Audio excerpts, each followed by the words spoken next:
आज एकादश हरिद्वार ऋषिकेश आत्म साक्षात्कार शिविर का पंचम दिवस है और हम इस शिविर में पूज्यपाद शंकराचार्य महाभाग विरचित अपरोक्षानुभूति ग्रंथ के आधार पर आत्म साक्षात्कार के लिए श्रवण मनन निधिध्यासन कर रहे हैं। आत्म साक्षात्कार, ब्रह्म साक्षात्कार अर्थात आत्मा का दर्शन, ब्रह्म का दर्शन, परमात्मा का दर्शन। कहाँ है परमात्मा, कहाँ है आत्मा, कहाँ है भगवान, कहाँ है ब्रह्म, जहाँ दर्शन करने के लिए, साक्षात्कार करने के लिए उस भगवान को देखने आए हैं। कहाँ है वह परमात्मा? समस्त वैदिक वाङ्मय में उस परमात्मा का स्थान जो सर्वव्यापी है कहाँ है? वह परमात्मा सभी जीवों के हृदयाकाश में प्रत्यगात्मा अंतरात्मा के रूप में नित्य विद्यमान है। अब पता चल गया वो कहाँ है? हाँ जी, पता तो चल गया, क्योंकि पता नहीं चले, वैसे तो ये संपूर्ण विश्व दिख रहा है लेकिन उसका साक्षात और परोक्ष दर्शन इस तरह से नहीं होगा, किसी को नहीं हुआ। तो साक्षात और परोक्ष परमात्मा के शुद्ध चैतन्य स्वरूप का दर्शन कहाँ होगा? जहाँ पर है अपने शुद्ध रूप में। तो अपने शुद्ध रूप में यहीं अभी सभी शरीरों के अंदर शरीरी के रूप में, देह के अंदर देही के रूप में, प्रत्येक क्षेत्र के अंदर क्षेत्रज्ञ के रूप में जो विद्यमान है वही परब्रह्म परमात्मा है, वही तुम्हारा अपना आत्मा है। अब क्या बाधा है? अब तो बाधा ये महाराज है कि हम तो देखते हैं तो शरीर दिखाई पड़ता है, अपना भी शरीर, अन्य का भी देखूं तो शरीर दिखाई पड़ता है। और शरीर तो मरण धर्मा है, शरीर तो विकारी है, शरीर तो अनित्य है, शरीर तो जन्म मृत्यु को प्राप्त हो रहा है। तो यह कैसे भगवान हो सकता है? कहा जाता है अगर कि परमात्मा सर्वव्यापी है, तो सर्वव्यापी परमात्मा इतने छोटे शरीर में कैसे समाएगा महाराज? अणोरयान महतो महीयान, क्योंकि वो जड़ नहीं चेतन है, तो सूक्ष्म से सूक्ष्म भी वही है, विराट से विराट भी वही है। अणोरणीयान महतो महीयान, smaller than the smallest, vaster than the vastest. ये चैतन्य का गुण धर्म है। वह जड़ नहीं है, वह चेतन है। चिट्टी की अंतरात्मा, हाथी की अंतरात्मा, ब्रह्मा विष्णु सबकी अंतरात्मा, पापी की अंतरात्मा, पुण्यात्मा की अंतरात्मा, अंतरात्मा एक है, वह सच्चित आनंद स्वरूप है।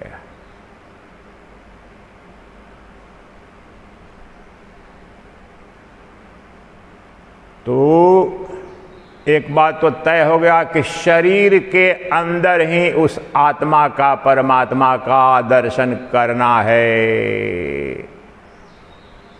ये बात तो सुनिश्चित हो गई कि इसमें भी संदेह है किसी को कि जिसको भी साक्षात अपरोक्ष दर्शन हुआ है, आत्म साक्षात्कार, ब्रह्म साक्षात्कार हुआ है या होगा, तो पहले अपने अंदर ही होगा। तो इसकी विराटता को आप समझें। एक मूर्ति, एक देवता के दर्शन करने के लिए कितना दूर जाना पड़ता है, ट्रेन प्लेन की यात्रा करनी पड़ती है, घंटों लाइन में रहते हैं। वो भी मूर्ति है, उसमें प्राण प्रतिष्ठा की गई अलग बात है, लेकिन वहां पर वो जो शुद्ध सच्चिदानंद घन ब्रह्म नहीं है, तो आपको कितनी दूर जाना पड़ता है दर्शन करने के लिए। ज्योतिर्लिंग और अन्य अन्य जो तीर्थ धाम है और उनकी बड़ी उपयोगिता है, मैं भी जाता हूं, लेकिन यह सोचिए कैसी बड़ी क्रांति है कि जो परम शाश्वत सनातन सत्य है वो यहीं अभी सदा सर्वदा उपलब्ध है। तो कहां चल के जाना है? कहीं नहीं चल के जाना है। किधर खोजना? कहीं नहीं खोजना है। कौन सा कर्म करना है, प्रयास करना है? कोई कर्म नहीं करना वह, क्योंकि वह नित्य प्राप्त तत्व है। फिर दिख क्यों नहीं रहा है? नित्य नग्न दिख रहा है, लेकिन तुम पंचेंद्रियों के विषय के रूप में देखना चाहते हो और समस्त पंचेंद्रियों का वह विषय के रूप में नित्य नग्न दिख रहा है। You are trying to see the God, the Lord, the Brahman, the Atman as an object, whereas you are ever perceiving, experiencing the Lord, the Brahman as subject. वो परमात्मा सदा ही वही तो अपरोक्षानुभूति है, क्योंकि वह साक्षात अपरोक्ष वस्तु। मैंने पहले दिन पहला वाक्य जो बताया था, जो भी ब्रह्मांड में साक्षात है, अपरोक्ष है, वो सिर्फ और सिर्फ और सिर्फ ब्रह्म है। ब्रह्म के सिवाय किसी भी अन्य की अपरोक्षानुभूति हो नहीं सकती। इससे आसान क्या हो सकता है? एक ही पैरामीटर पर जगत का और प्रमाण आधार पर जो अन्य लोक हैं, सबका या तो साक्षात या प्रत्यक्ष दर्शन होता है या परोक्ष बोध होता है, और परमात्मा न प्रत्यक्ष ज्ञान का बोध का विषय है और न परोक्ष अर्थात मान्यता विश्वास का विषय नहीं। इसलिए अगर कोई भी वस्तु रिपीट, कोई भी वस्तु तुम्हें ध्यान रखो साक्षात अपरोक्ष रूप से दिख रही है, वही ब्रह्म है। Mind this word, write down. जहां भी बस अपरोक्षानुभूति शब्द का अर्थ समझ में आना चाहिए। पहले दिन पूरा 2 दिन व्याख्या किया हो। जिसकी अपरोक्षानुभूति न हो वो जगत है, वो काल्पनिक लोक है, लेकिन जिसकी अपरोक्षानुभूति वही ब्रह्म है। कोई परिभाषा नहीं चाहिए, कोई लक्षण नहीं चाहिए, कुछ नहीं, बस इस शब्द को समझिए। अपरोक्ष वस्तु का ही अपरोक्ष दर्शन होगा। तो वह अपरोक्ष वस्तु 2 दिनों में बताया, वह आपका अहम अहम प्रत्यय मैं के रूप में नित्य दिख रहा है। बताओ यहां कौन सा मूर्ख है, कौन सा ज्ञानी है जिसे अपने मैं का बोध नहीं है कभी भी किसी काल में? मैं का भाव कब नहीं है? मैं ही ब्रह्म है। आज पूरे 10 श्लोक लेंगे। उस दिन परिधि इसी के लिए, आगे के लिए तैयारी मैंने की थी। ये स्पष्ट शंकराचार्य महाभाग कहेंगे। अरे मूर्ख, 3 बार मूर्ख शब्द का प्रयोग करते हैं, किसके लिए बोलते हैं? संपूर्ण मानव जाति के लिए। और चलो दूसरी मानव जाति तो उनके दर्शन को नहीं मानती है, तो कम से कम प्रत्येक सनातन धर्मी को कह रहे हैं। मूर्ख शब्द शास्त्र में, ए मूर्ख, क्यों मूर्ख कह रहे हैं? इसलिए कह रहे हैं। अब बहुत ही मुझे कुछ श्लोक जो दिख रहे हैं, एक श्लोक ले लो, वहीं पर रुक जाओ, वहीं बात बन जाए, रुक जाए। आगे कुछ दिखने के लिए है नहीं। इतनी गहराई, इतनी ऊंचाई है, इतनी स्पष्टता है। क्या पहले तो देखिए मूर्ख क्यों कह रहे हैं, उसका उत्तर देता हूं। आप लोग किस लिए आए हैं? आत्म साक्षात्कार के लिए, आत्मा का दर्शन करने के लिए। लेकिन एक बात बताएं, और आप कह रहा हूं तो जरूरी नहीं आप यहां बैठे हैं उन्हीं को, प्रत्येक आस्तिक सनातन धर्मी से यह प्रश्न है। पहले भी इशारा कर चुका हूं, लेकिन वो मूर्ख जब शब्द कह रहे हैं तो यही प्रश्न कर रहे हैं, उसको मैं पहले समझा देता हूं। नहीं, श्लोक जब से शुरू होते हैं तो शब्दों में फंस जाओगे आप। ये बताओ, अगर आपने जीवन जब से पैदा हुआ आज तक अपने जीवन का कितना समय, कितनी ऊर्जा आत्मा की सेवा, आत्मा को देखने के लिए, आत्मा को पाने के लिए लगाया, और कितना समय, ऊर्जा, धन शरीर के लिए लगाया? उत्तर अपने आप से बोलो। आप क्या अपने जीवन का, या 24 घंटे में ले लो, चलो अभी तो 8, तो अपने जीवन का total sum of your time, energy, resources and emotions invested in what? अपने शरीर की सेवा में कितना लगाया? आत्मा की सेवा में, या आत्मा को जानने में, या आत्मा के लिए कितना लगाया? आप उत्तर दें। क्या 1% भी समय आपने आत्मा के लिए, आत्मा के संरक्षण के लिए, या आत्मा को जानने के लिए लगाया है हमने?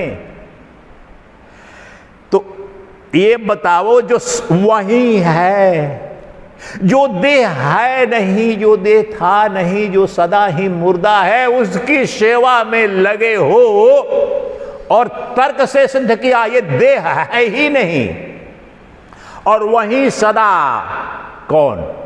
वह भगवान का रहा। फिर तुम फंस मत जाना, तुम्हारा मैं, सब शब्द भूल जाओ, भगवान भी, परमात्मा भी, आत्मा, सब तुम्हारा मैं अब पकड़ो। श्लोक इसी पर है। तुम्हारा मैं कब मरा? तुम्हारा मैं कब अनुपलब्ध है? और अपने मैं, और ध्यान रखना, केवल बताया हूं मैं, 2 मैं है तुम्हारे अंदर। एक तो साकारमय है, एक निराकारमय है, एक जड़मय है, एक चेतनमय है, एक निर्गुणमय है, एक सगुणमय है। तो वह जो निराकार चेतनमय है, वह अहम जो है वही ब्रह्म है। अभी है कि नहीं? यहां पर कब अनुपलब्ध है? शरीर से तदात्म करके वही प्रतीत होता है जड़मय के रूप में। वास्तव में 2 मैं नहीं है। एक सोना ही हार, कंगन, बाजूबंद के रूप में प्रतीत होता है, आभास होता है, चिदाभास इसलिए जीव को कहा जा रहा है। चिद इज अपीयरिंग एज चिदाभास। The pure consciousness is being perceived as reflected consciousness. क्या है वास्तव में एक ही मैं, और वह परम पुरुष है, वही परमात्मा है, वही पर ब्रह्म है। और पर ब्रह्म कब अनुपलब्ध है बता? ये कह रहे हैं शंकराचार्य महाभाग, कह रहे हैं, श्लोक ले लेंगे। ऐ मूर्ख, जो नित्य तुम्हें दिख रहा है उसमें कोई परिवर्तन आया नहीं बचपन से आज तक, और उसको न जान करके, उसकी सेवा न करके, इस शरीर को तुम आत्मा मान रहा है। जो नित्य तू देख रहा है, सड़ रहा है, बदबू आ रही है, रोगग्रस्त है, बीमारी ग्रस्त है, भयग्रस्त है। सुबह से शाम तक कितनी सेवा करनी पड़ती है। भोजन करना, पचाना, स्नान करना, सोना, इसके अलावा क्या करते हैं जीवन में? तो शरीर की सेवा 24 घंटे कर रहे हो, जो है ही नहीं, जो होगा ही नहीं। तुमने उस आत्मा जो जाएगी ही नहीं कभी, जो समस्त आनंद स्वरूप है, पवित्र है, निर्मल है, निरामय है, उसमें विकार आ ही नहीं सकता। तुम्हारे मैं में, श्लोकों का सारांश से बता रहा हूं, एक एक पकड़ो तो उधर फंसो। तुम्हारे मैं में कब विकार आया? और इसलिए बार बार ध्यान से दे रहा हूं कि मैं को मन से तादात्म्य मत करना, अहंकार से, उसमें तो विकार आता है। अब ये इसी को पकड़ लो। मेरा मन सुखी है, मेरा मन दुखी है। आज बरसात हो गई ऋषिकेश में, अच्छा प्रसन्न हूं। मेरा मन प्रसन्न हो गया, या बोल रहा हूं कि मैं प्रसन्न हूं, तो इसकी प्रसन्नता को देखने वाला, प्रमाणित करने वाला तो कोई अन्य होगा ना, कि स्वतः प्रमाणित करेगा। ये तो कहरा इतनी दिन से बोल रहा हूं। दृष्टा और दृश्य कभी भी एक हो नहीं सकते हैं। मैं सुखी हो रहा हूं, मैं दुखी हो रहा हूं, मैं ज्ञानी हूं, मैं अज्ञानी हूं, ये जो कह रहा है, जो जान रहा है, उससे तो अलग होगा कि नहीं होगा? बताओ, इसमें संदेह है क्या? मेरे कहने से मत बोलो, संदेह है तो खड़े हो जाओ, अभी रोको, कुछ बोलना नहीं है। नग्न ब्रह्म दिख रहा है, अपरोक्षानुभूति प्रतिपल हो रही है। क्यों प्रवचन? इसलिए आपको धक्का दे रहा हूं। अब बताओ, वह आपका शरीर तो आपको दिख रहा है, किसी को कोई भ्रम नहीं है। आपका मन सुखी है, दुखी है, विषादग्रस्त है, प्रसन्न है, यह भी दिख रहा है कि नहीं दिखता है? तो जो दिखता है वह देखने वाला हो सकता है क्या? कभी नहीं हो सकता। इसके लिए उपनिषद पढ़ने की जरूरत नहीं है, इसके लिए किसी महात्मा की जरूरत नहीं। ये शाश्वत सनातन महावैज्ञानिक सत्य है। वेदांत की ही चुनौती है। वेदांत किसी मान्यता पर आधारित नहीं है, जो सर्व सिद्ध है, यही अभी सिद्ध होगा, सबका अनुभव है। तो कल ही बताया कि कुछ अनित्य है, कुछ नित्य है तुम्हारे शरीर में, कुछ विकारी है, कुछ अविकारी है, कुछ मरण धर्मा है, कुछ अमर है। वो कौन है जो अमर है, कौन है जो अविकारी है, कौन है जो सर्वव्यापी है, कौन है जो अपरिच्छिन्न है? वो तुम्हारा शुद्धमय। शुद्धमय भगवान को मारो गोली, परमात्मा शब्द मात्र रह गया है। भगवान यहां पर तुम्हारे मय के रूप में नित्य नग्न खड़ा है। अब भगवान को तुम कहां खोज रहे हो युग युग से? भगवान शास्त्रों में नहीं है, वेदों में नहीं है। मैं नहीं कह रहा, वेद कह रहे हैं। स्वामी विवेकानंद ने अमेरिका में कहा, विश्व का कोई ऐसा धर्म नहीं, कोई ग्रंथ नहीं, सारे कहते हैं please come unto me, I will show you the reality. Veda एकमात्र ऐसे ग्रंथ हैं, कहते हैं I am not the truth, you are truth, truth is within you. ये वेदों का उद्घोष है, मैं तो उसकी व्याख्या कर रहा हूं। वेद कहते हैं, वो तो वर्णन है। सत्य, अग्नि और अग्नि का वर्णन अलग अलग है। पानी और पानी पर हाइड्रोलॉजी पर पीएचडी करना दो अलग बातें हैं। इसलिए ब्रह्म का वर्णन करने वाले वेद उपनिषद पूजनीय है, हम प्रणाम करते हैं। लेकिन ये ब्रह्म नहीं है। ब्रह्म तुम्हारे अंदर अभी यहीं सदा सर्वदा मैं के रूप में, जो साक्षी के रूप में, निरपेक्ष साक्षी के रूप में दिख रहा है। वो कभी साक्ष्य नहीं होता, दृश्य नहीं होता। जो मैं दृश्य हो जाता है वो मन है, वो अहंकार है। इसलिए तीन शरीर, स्थूल शरीर, सूक्ष्म शरीर, कारण शरीर। अब बताओ कहां नहीं दिख रहा है?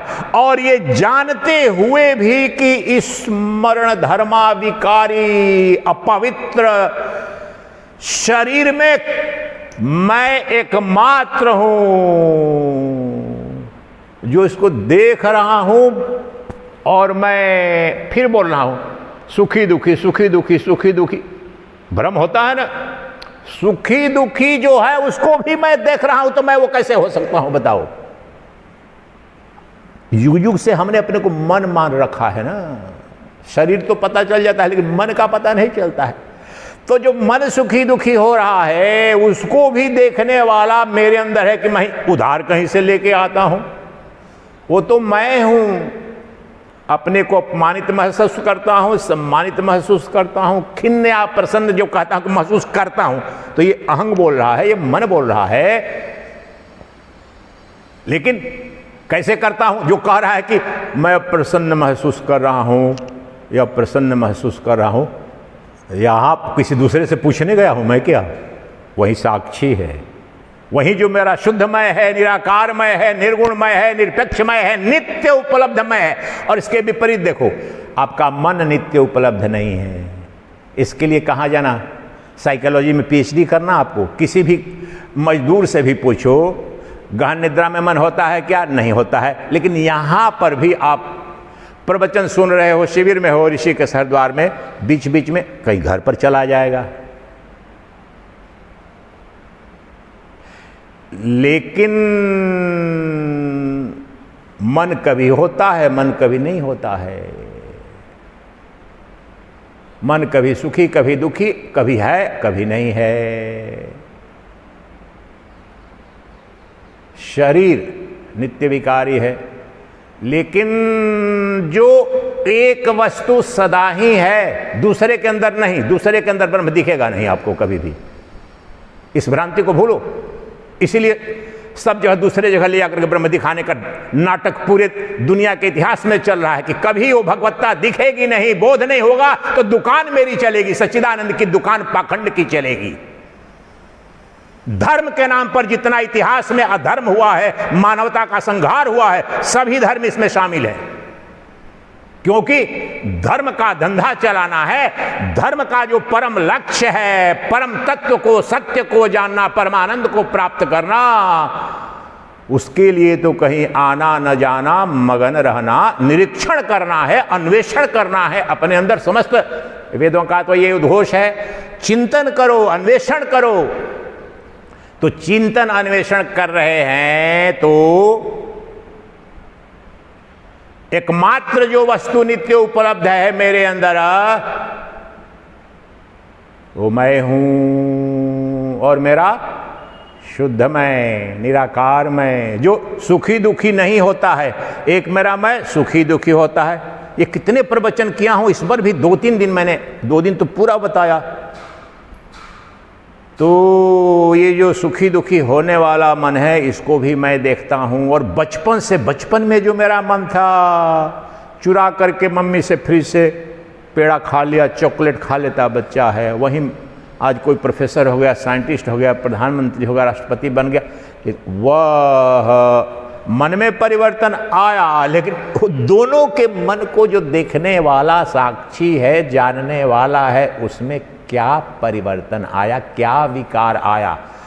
और बार बार उपनिषदों का उद्घोष है, एक भी लक्षण जो नित्य के हैं या अनित्य के हैं, एक जगह सिद्ध करो तो सर्वत्र सिद्ध होते हैं। जैसे बोलना विकारी, इससे सिद्ध कर रहा हूं। इसको देखो अपने अंदर, मेरे मैं के सिवाय सब विकारी है, सब में परिवर्तन आ रहा है।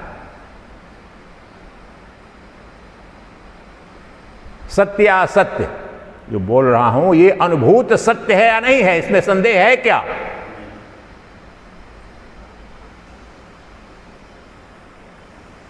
फिर भी हे मूर्खा, इस देह की सेवा कर क्यों रहा है तू?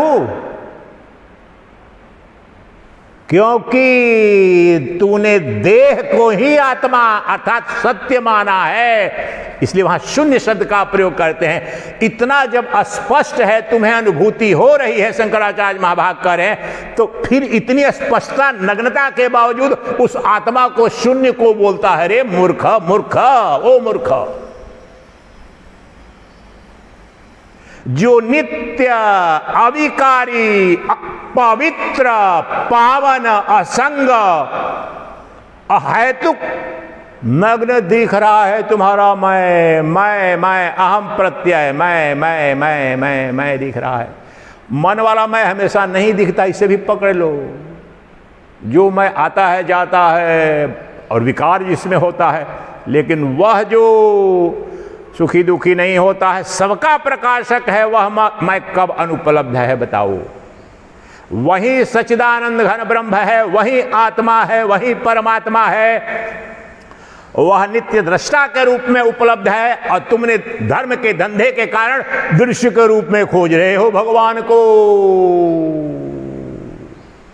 ये समस्या है तुम्हारी। और जब दृश्य के रूप में कोई दिखा देगा, पाखंड के रूप में करोड़ों चढ़ावे चढ़ाने को तैयार हो, लेकिन जब कहेगा कि तू ही ब्रह्म है, अरे महाराज छोड़ो, माफ करो महाराज, हमको हनुमान जी बचाए, हम बाबा महाराज हमारा नाश कराओगे, मैं भगवान, मैं तो सुबह सुबह जाता हूँ, शिव जी की पूजा करता हूँ, कृष्ण भगवान की पूजा करता हूँ, राम जी की पूजा करता हूँ, कैसा पापा, कैसा उल्टा सीधा ये महात्मा क्या बकवास करता है। लिखते हैं लोग, मुझे, मैं डिलीट कर, लिखते हैं लोग। अब उसने कहां से ये पढ़ा?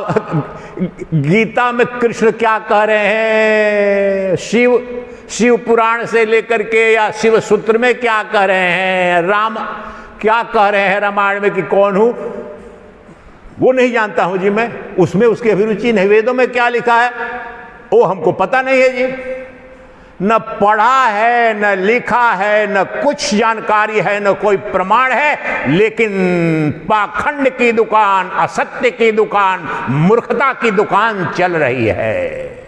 सभी धर्मों का यही हाल है।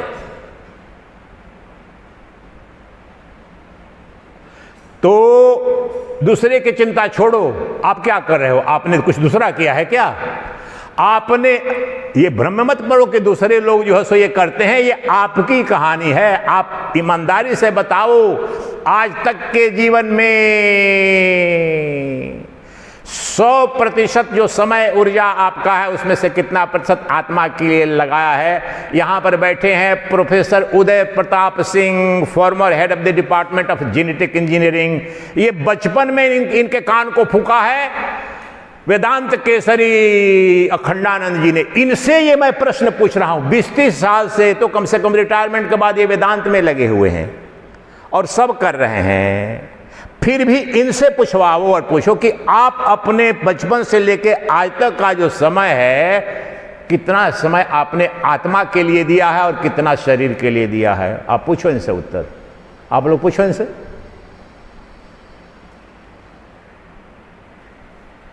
कहीं अन्यत्र चले गए? ये आपसे प्रश्न पूछा जा रहा है प्रभु।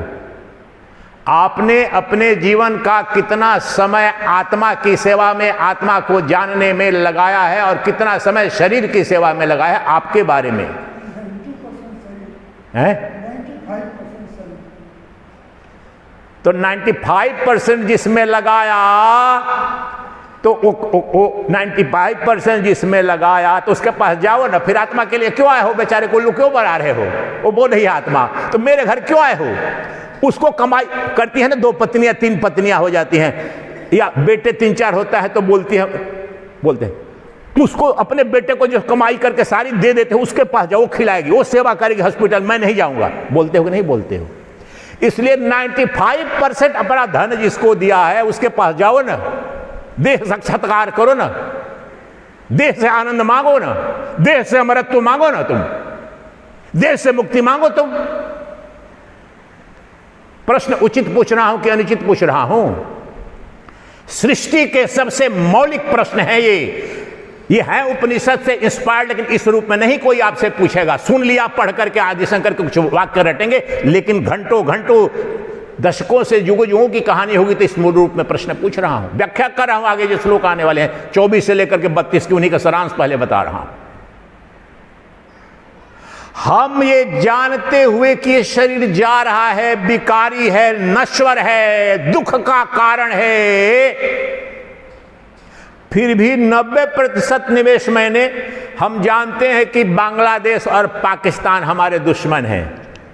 अब भारत सरकार के बजट का 90-95% अगर हम दे दे पाकिस्तान को, बांग्लादेश को, कल क्या होगा बताओ?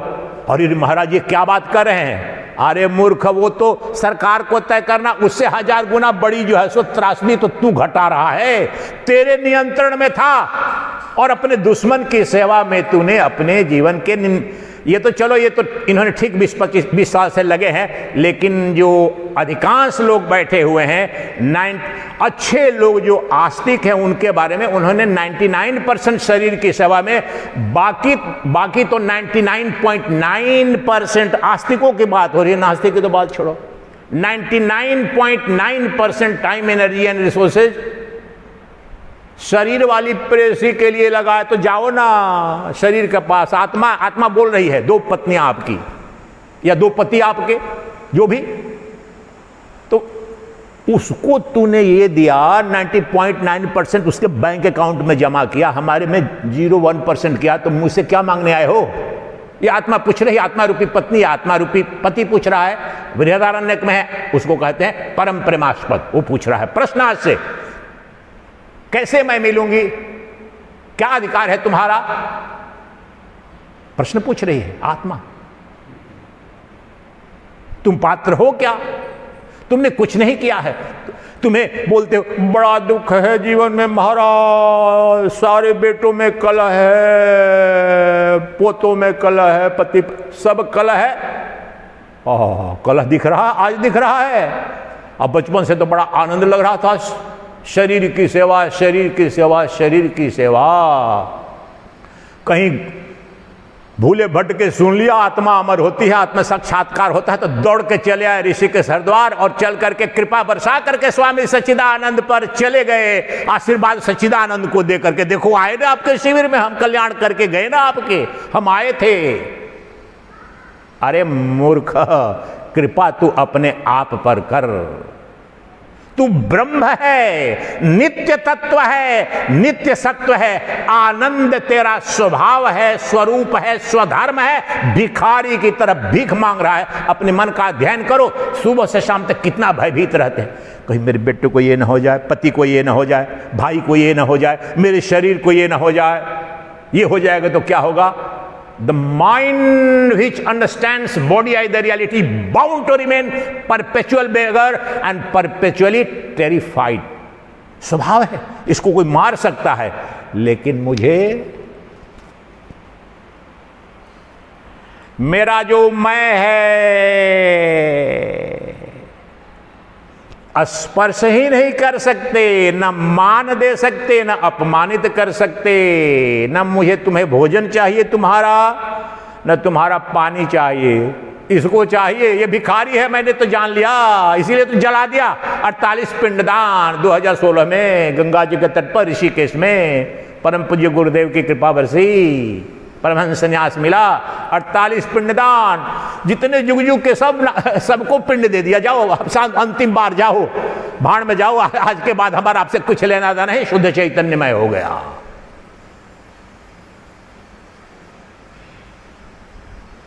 बहुत सेवा कर ली, पितरों की सेवा कर ली, बहुत कर ली। अब मैंने जाना ये सब नाटक था, न कोई पितर था, न कोई देवता था, मैं ही था, मैं ही हूं। अब मैं इसे कोई मिटा नहीं सकता है। मैं नित्य पूर्ण हूं तो किसकी तृप्ति के लिए? वो तो भ्रांति है। मैं नित्य तृप्त हूं। पूर्णमदः पूर्णमिदं पूर्णात् पूर्णमुदच्यते पूर्णस्य पूर्णमादाय पूर्णमेव। मेरा सब कुछ ले लोगे फिर भी मैं पूर्ण रहूंगा, वह अनंत पूर्ण हूं। इसलिए जो तुम्हारा मैं है, जो अहम प्रत्यय है, अहम प्रतीति है, वही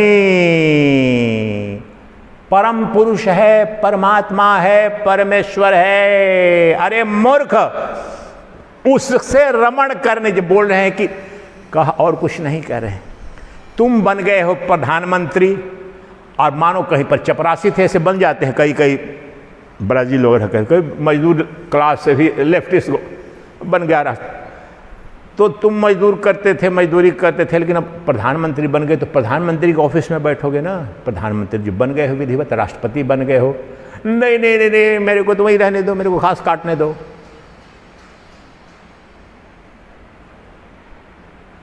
लेकिन उससे भी आस्पद हमारी कहानी है।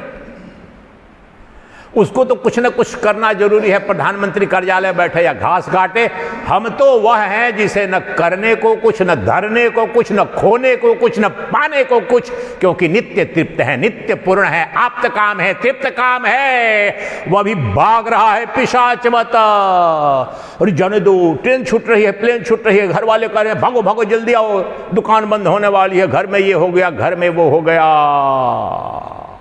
नित्य परेशान। जो नित्य है, नित्य परिपूर्ण है, वो नित्य अपूर्णता का बोध हो रहा है। क्यों हो रहा है? क्योंकि आत्मा तुमने शरीर को माना है, निष्पत्ति यह है। और जब तक शरीर को तुम आत्मा मानोगे, सत्य मानोगे, अपना आपा मानोगे, अपना मैं जब तक तुम्हारा शरीर के लिए है, तब तक युग युग तक तुम्हारी समस्याओं का समाधान नहीं है। इसी क्षण अभी मैं को इस शरीर की कुर्सी से हटा करके चेतन की कुर्सी पर बैठा दे, यही सम्राटों का सम्राट घोषित हो गया। चैतन्य सिंहासन वह है। अभी बैठा कहां? जड़ सिंहासन पर। अब ढूंढने मत लगना, ये शब्द जो बोल रहा हूं कहीं नहीं मिलेंगे शास्त्र में। है वही तत्व, सिंहासन है, आरूढ़ हो। तो जड़ के सिंहासन पर आरूढ़ हो, जड़ के सिंहासन पर आरूढ़ हो तो जड़ स्वभावतः दुख रूप है, मरण धर्मा है, विकारी है, अपवित्र है। तो चेतन के सिंहासन पर बैठना पड़ेगा। अगर तुम्हें सुख चाहिए, बताओ सुख किसको नहीं चाहिए? ये बताओ माता, सुख नहीं चाहिए ना तुमको माता? देखो कितनी उल्टी बात है। लोग सोचते हैं कि सन्यासी बनते हैं ये सुख का त्यारे। मूर्ख, महामूर्ख, तूने वेद को ही जला दिया।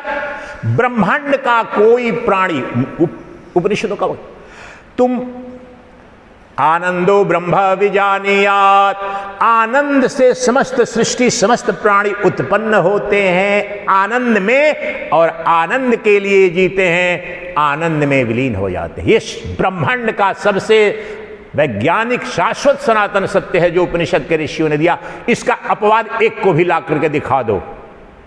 नहीं मैं दुख के लिए जी रहा। कोई अपनी राष्ट्र की बलि वेदी पर युद्ध भूमि में अपने प्राणों की आहुति देता है तो उसका सुख राष्ट्र और अपने देश की भूमि की रक्षा करने का आनंद, सुख, कर्तव्य बोध आनंद देता है, इसलिए वो करता है। जो भोजन त्यागता है, कोई आज एकादशी का व्रत जो कर रहे हैं तो जरूर दुख हो रहा होगा।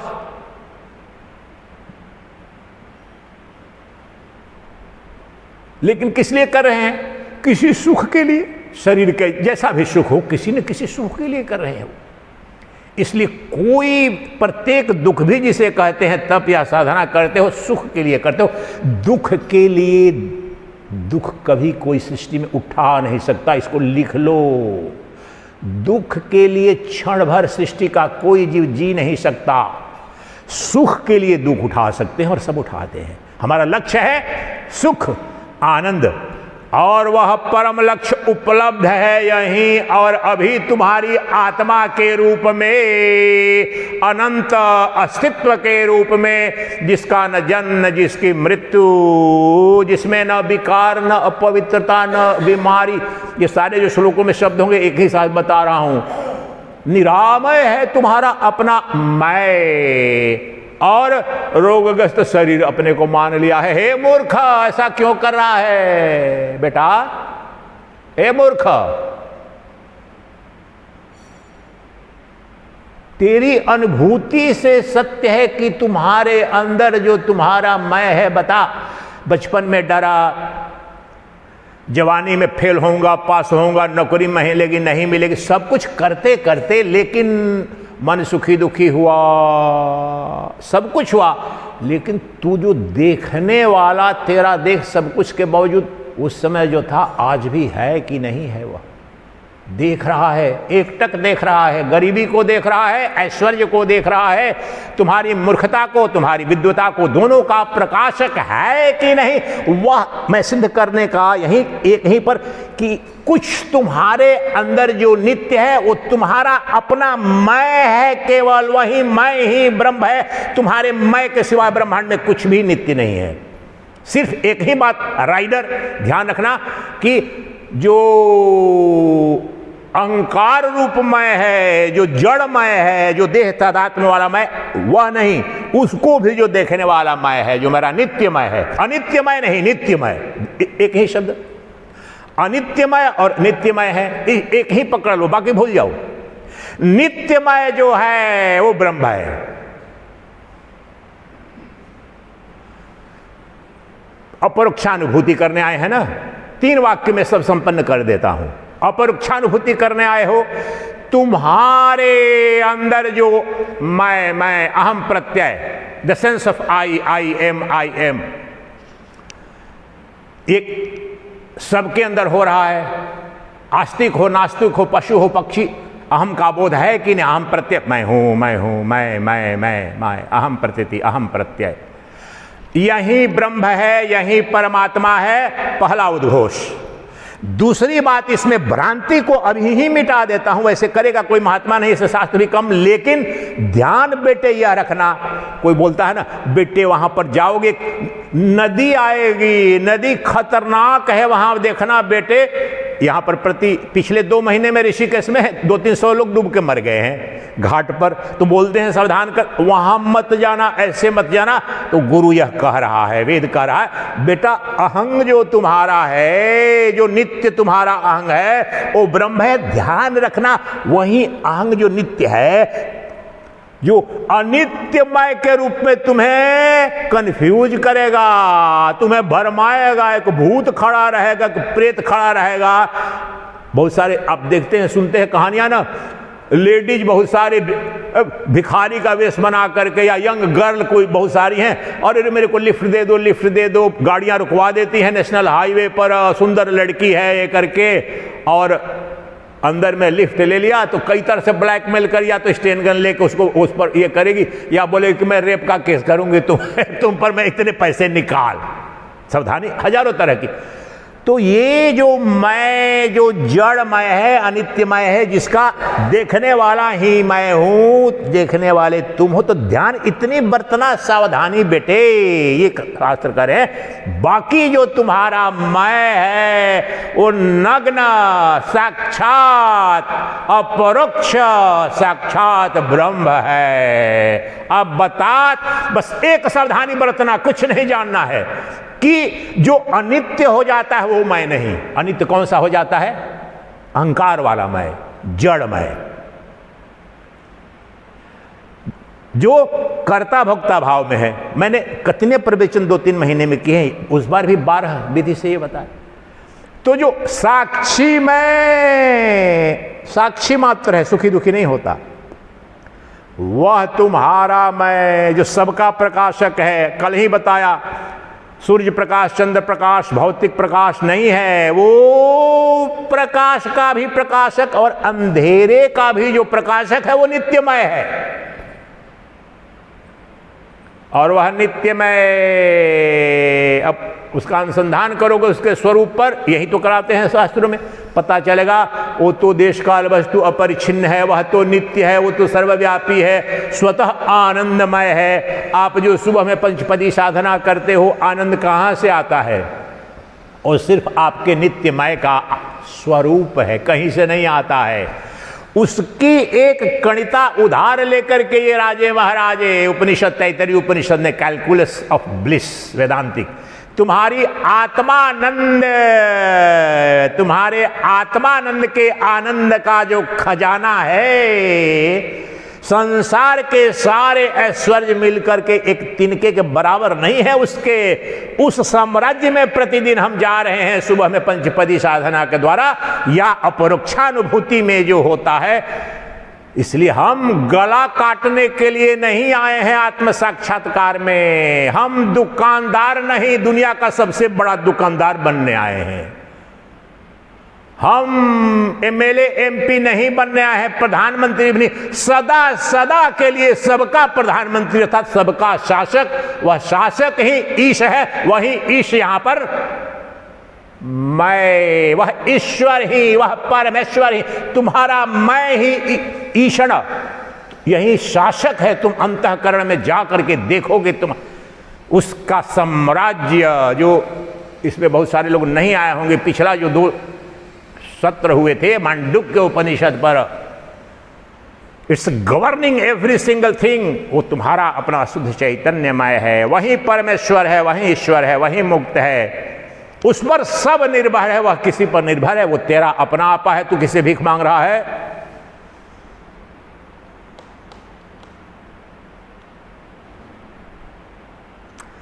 मूर्ख हो कि नहीं? संपूर्ण मानवता को कह रहे, उसकी व्याख्या कर रहा हूं।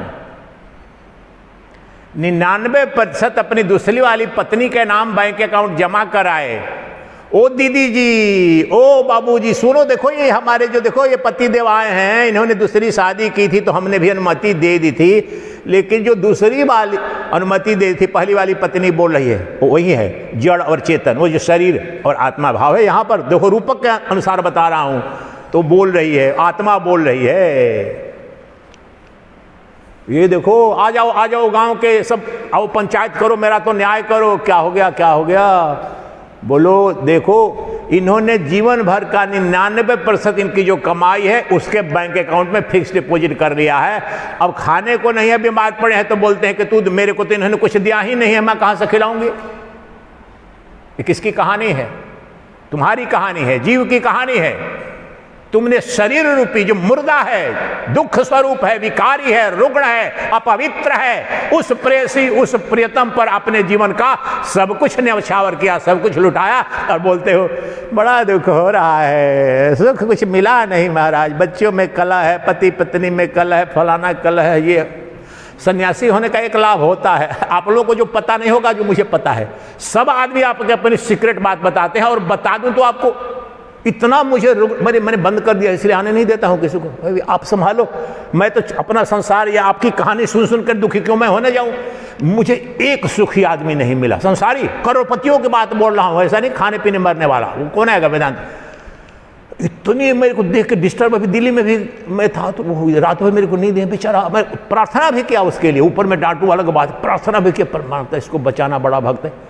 ओह, जितना आपको लग रहा है ऊपर से इतना करोड़पति है, इतने मकान है, उसके जाके देखिए उसके परिवार में, उसके संबंधों में, उसके अंदर में किसी को शरीर की बीमारी, किसी को कलंक की बीमारी और अधिकांश को संबंधों की बीमारी, सब दुखी है। नानक दुखिया सब संसारा। क्यों हो? क्यों हो? क्योंकि दुख का वर्ण किया है तुमने, दुख की खेती की है। सुन के कैसा लगता है?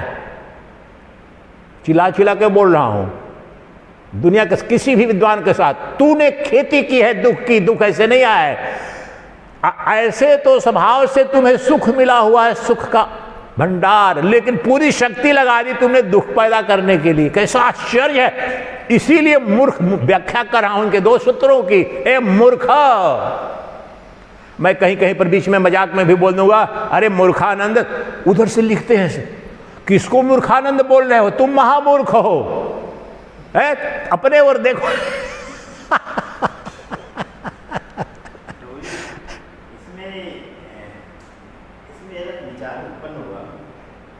साक्षी का विभाग किया जा सकता है? साक्षी का विभाग किया जा सकता क्या? साक्षी का विभाग कैसे हो सकता? ब्रह्म का विभाग कर रहे हो। ये अभी देखो, चलो ये क्वेश्चन, लेकिन इस क्वेश्चन का उत्तर ढूंढो, यही ब्रह्म ज्ञान हो जाएगा। इसी को पकड़ लो, जो परिच्छिन्न अपरिच्छिन्न प्रश्न, इनका जो वैदिक शब्द जो आएगा वेदांत का, कि क्या साक्षी को परिच्छिन्न बनाया जा सकता है क्या? और वर्तमान में परिच्छिन्न सा लग रहा है। मेरा आत्मा, देवेश का आत्मा, प्रोफेसर साहब का आत्मा, लग रहा है ना, परिच्छिन्न जैसा लग रहा है। लेकिन उदाहरण से सुनो, इससे भी साक्षात ब्रह्म में स्पष्टता आने में, ये आकाश है, इस मंदिर में विभाजित हुआ है क्या? इसे मंदिर कह रहे हैं या मठाकाश कहते हैं। व्यवहार में लग रहा है कि इसके मंदिर के अंदर की चारदीवारी, इसके अंदर के आकाश को मठाकाश कहते हैं, लेकिन वास्तव में कटा है क्या आकाश? कहीं पर आकाश को काट पाओगे क्या? उसी प्रकार से शरीर साक्षी को नहीं काट सकता है। चलो पूछ ही दिया तो आगे से ये बात ध्यान रखना, बीच में प्रवचन के बीच में इसे मत पूछना, ठीक है? लेकिन अब पूछ दिया तो उपनिषद के माध्यम से क्या बड़ा सुंदर उत्तर देते हैं कि एक ही आत्मा फिर इतने अरबों खरबों के शरीर में कैसे? तो कठोपनिषद का है। कैसे हो गया भाई? जो पूछ रहे कि साक्षी विभाजित, तो विभाजित सा प्रतीत होता है, उसको समझने के लिए विभाजित हो नहीं सकता है। जैसे अभी आकाश यहां विभाजित हो गया है कि नहीं हो गया है? जिस कमरे में ठहरे हो उस कमरे में दूसरा घुस जाए तो क्या करोगे आप? हे कौन है तुम, घुस गया यहां पर, हटो हटो भागो, करोगे कि नहीं? ये व्यवहारिक सत्य है। लेकिन वास्तव में आकाश जो वहां पर है, या आकाश में विभाजन नहीं हुआ है, वो तो दीवार ने व्यवहारिक रूप से वो सीमा खींची है। अमेरिका का आकाश, यूरोप का आकाश, यहाँ आकाश तो एक है। तो कठोपनिषद में उत्तर देते हैं कि ऐसा कैसे है कि सभी हाथी से लेकर के चिट्टी में, महात्मा से पुण्यात्मा में एक ही आत्मा? उत्तर सुनो, बहुत सुंदर मंत्र है कठोपनिषद का। वायुर्यथैको भुवनो प्रविष्टो रूपम रूपम प्रतिरूपो बभूव एकस्तथा सर्वभूतांतरात्मा रूपम रूपम प्रतिरूपो बहिश्च। इस प्रकार से वायु एक है, अविभाज्य है, अखंड है, अपरिच्छिन्न है, लेकिन वही वायु ब्रह्मांड के जितने जीव हैं, शरीर है, सबके अंदर भी अंतर बहिष्य, अंदर भी और बाहर भी एक ही वायु है। मेरे अंदर का वायु कोई और है और बाहर का वायु कोई और दूसरा है क्या? नहीं है। उसी प्रकार से एक आत्मा ही तुम्हारे शरीर के अंदर ब्रह्मांड के सभी शरीरों के अंदर प्रविष्ट हुआ है, अंदर बाहर वही है। तो जो दूसरा श्लोक वही अग्नि पर लागू कर दिया, अग्निर्यथै को आप समझ गए ना, तत्व यही है। केवल वायु को उदाहरण से समझाया पहले में, दूसरे में अग्नि को। अग्नि तत्व ही ब्रह्मांड में सभी शरीरों के अंदर है और बाहर भी अग्नि अविभाज्य है, अपरिच्छिन्न तत्व है। लेकिन शरीर के अंदर से आपको भ्रम हो जाए, व्यवहारिक अर्थ में होता है इनके अंदर टेम्परेचर बढ़ गया, इनका फीवर बढ़ गया, उस शरीर के गुणधर्म उस पर आरोपित हो रहे हैं। वायु में कुछ नहीं अंतर, न अग्नि में कोई अंतर आ रहा है। उसी प्रकार से जो साक्षी है, जो आत्मा है, जो परमात्मा है, जो नित्य तुम्हारा मैं है, जो तेरा अभी अपने देवेश का मैं लग रहा है, प्रोफेसर यूपी सिंह का मैं है, यहां पर तोमर जी का मैं है, प्रोफेसर बघेल का मैं है, वास्तव में वो दो मैं है ही नहीं, वो परम पुरुष है। वह मैं ही ब्रह्मांड के सभी शरीरों में एक मैं ही, मैं दो है नहीं, यह उद्घोष जानो। मैं सदा एक है। और ब्रह्मांड की जितनी लाखों करोड़ अरबों भाषाएं हैं, जो ऐसा हो, मैं शब्द कहीं पर अनुपस्थित है क्या? किसी भी भाषा में किसी अभी बहुत प्रजातियां हैं जंगलों में जिनको कोई भाषा भी नहीं, फिर भी आप जाकर देखो मैं से भाषा प्रारंभ होती है। इसलिए मैं ही परम पुरुष है और मैं अहम वृत्ति ही तुम सुबह में सबसे पहले जगते हो, वह जगती है, वही चेतना है, वही ब्रह्म है। और उसके साथ विसर्जित होता है तुम्हारा जीवन साथ में शाम में। क्या बताना चाह रहे हैं कि जो तुम्हारा मैं है, अब इन्होंने प्रश्न पूछा तो उसको यहां पर इसी प्रसंग में ला करके स्पष्ट कर रहा हूं कि जो तुम्हारा मैं है, तो जो साक्ष्यमय है वो तो विभाजित है, अलग अलग है, लेकिन जो साक्षी मैं है वो एक ही है। अष्टावक्र कहते हैं वहां पर, उस पर अब श्लोक पर नहीं जाते, अर्थ बताता हूं। जो कहते हैं कि यथा प्रकाश यम्ये को तथापि वेम, ऐसे कुछ, कि जिस प्रकार से मैं एक अकेला अपने शरीर की प्रत्येक अनुभूति का प्रकाशक हूं, उसी प्रकार से मैं ही अनंत ब्रह्मांड के सभी शरीरों का प्रकाशक भी मैं ही हूं। यही इसकी निष्पत्ति हुई। मेरा जो साक्षी है वही सबका साक्षी है, मेरे जैसा नहीं है, वही सबका साक्षी है। मन अलग अलग है, बुद्धि अलग अलग है, अंतःकरण अलग अलग है, इसलिए उपाधि का भेद है। उपाधि का जो प्रकाशक है वो अभेद है, अभिन्न है, नित्य है। इसलिए वह जो मैं, जो साक्षी स्वरूप है वो नित्य मुक्त है, वो परब्रह्म है। लेकिन जो साक्ष्य है, जो दिख जाए, वो तुम्हारा मन है, वो तुम्हारा अहंकार है, वो तुम्हारा शरीर का सूचक है। उससे सावधान बस रहना है। उससे परे वाला जो नित्यमय है वो नित्य, और वही एकमात्र नित्य दिख रहा है, वही एकमात्र नित्य सत वस्तु है, बीइंगनेस, एग्जिस्टेंस। जो सुबह में भी इन्होंने पूछा था, जो 32वां जो मंत्र अध्यात्म रामायण का, सर्वोपाधि विनिर्मुक्तम सत्ता मात्रम अगोचरम, ये सत्ता मात्र ही अहम है। मैं यही सत्ता मात्र है। जब देखो मात्रम का अर्थ समझो, सत्ता मात्रम, मैं राम हूं, मैं कृष्ण हूं, मैं पापी हूं, मैं पुण्यात्मा हूं, ये सत्ता मात्र नहीं हो। सत्ता के साथ आपने जोड़ दिया, लेकिन मैं हूं, ये हो गई सत्ता। ये राम का मूल स्वरूप हो गया, ये सच्चिदानंद घन स्वरूप राम है, यही कृष्ण है, यही क्षेत्रज्ञ है कृष्ण में वर्ण, यही शिव है, यही सती है।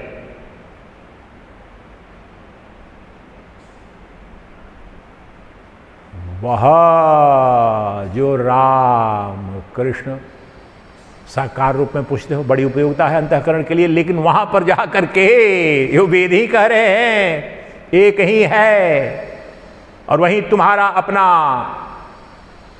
अपना स्वरूप है। रियल आधार कार्ड, अंतिम आधार कार्ड, तुम्हारा आधार कार्ड पिछले बार इशू कर लिया, कितने लोगों को आधार कार्ड बना दिया हमने, शाश्वत सनातन आधार कार्ड।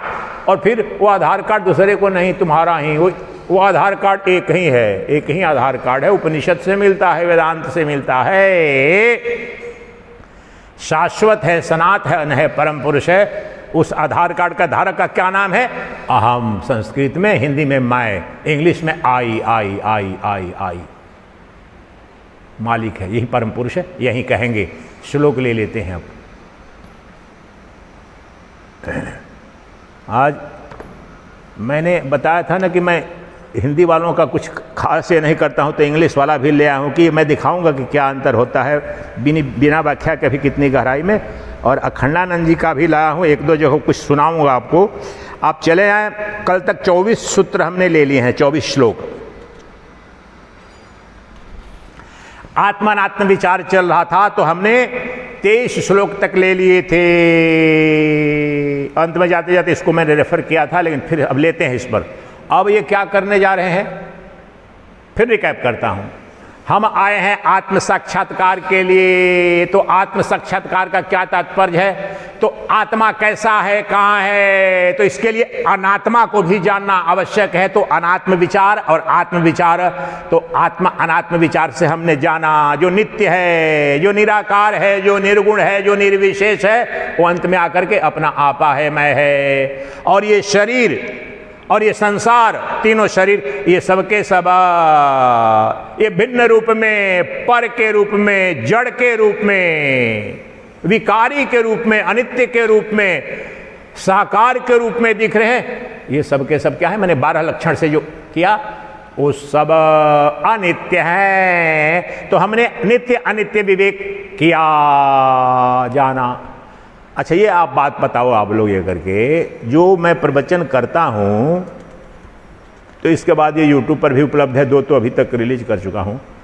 आप लोग घर पर भी जाकर के भी, चलो 20-30 बार तो छोड़ो, तो 2-3 बार उस YouTube पर भी देखूं, या पुस्तक को देख करके इस पर जाकर के भी चिंतन मनन करने को किसी को टाइम मिलता है। ईमानदारी से बोलना, झूठ मत बोलना है। अच्छा, ये ब्रह्मज्ञानी यहाँ पर बैठे हैं, महाविद्वान है। कौन सा पुस्तक पढ़ते हो, क्या पढ़ते हो, बताओ?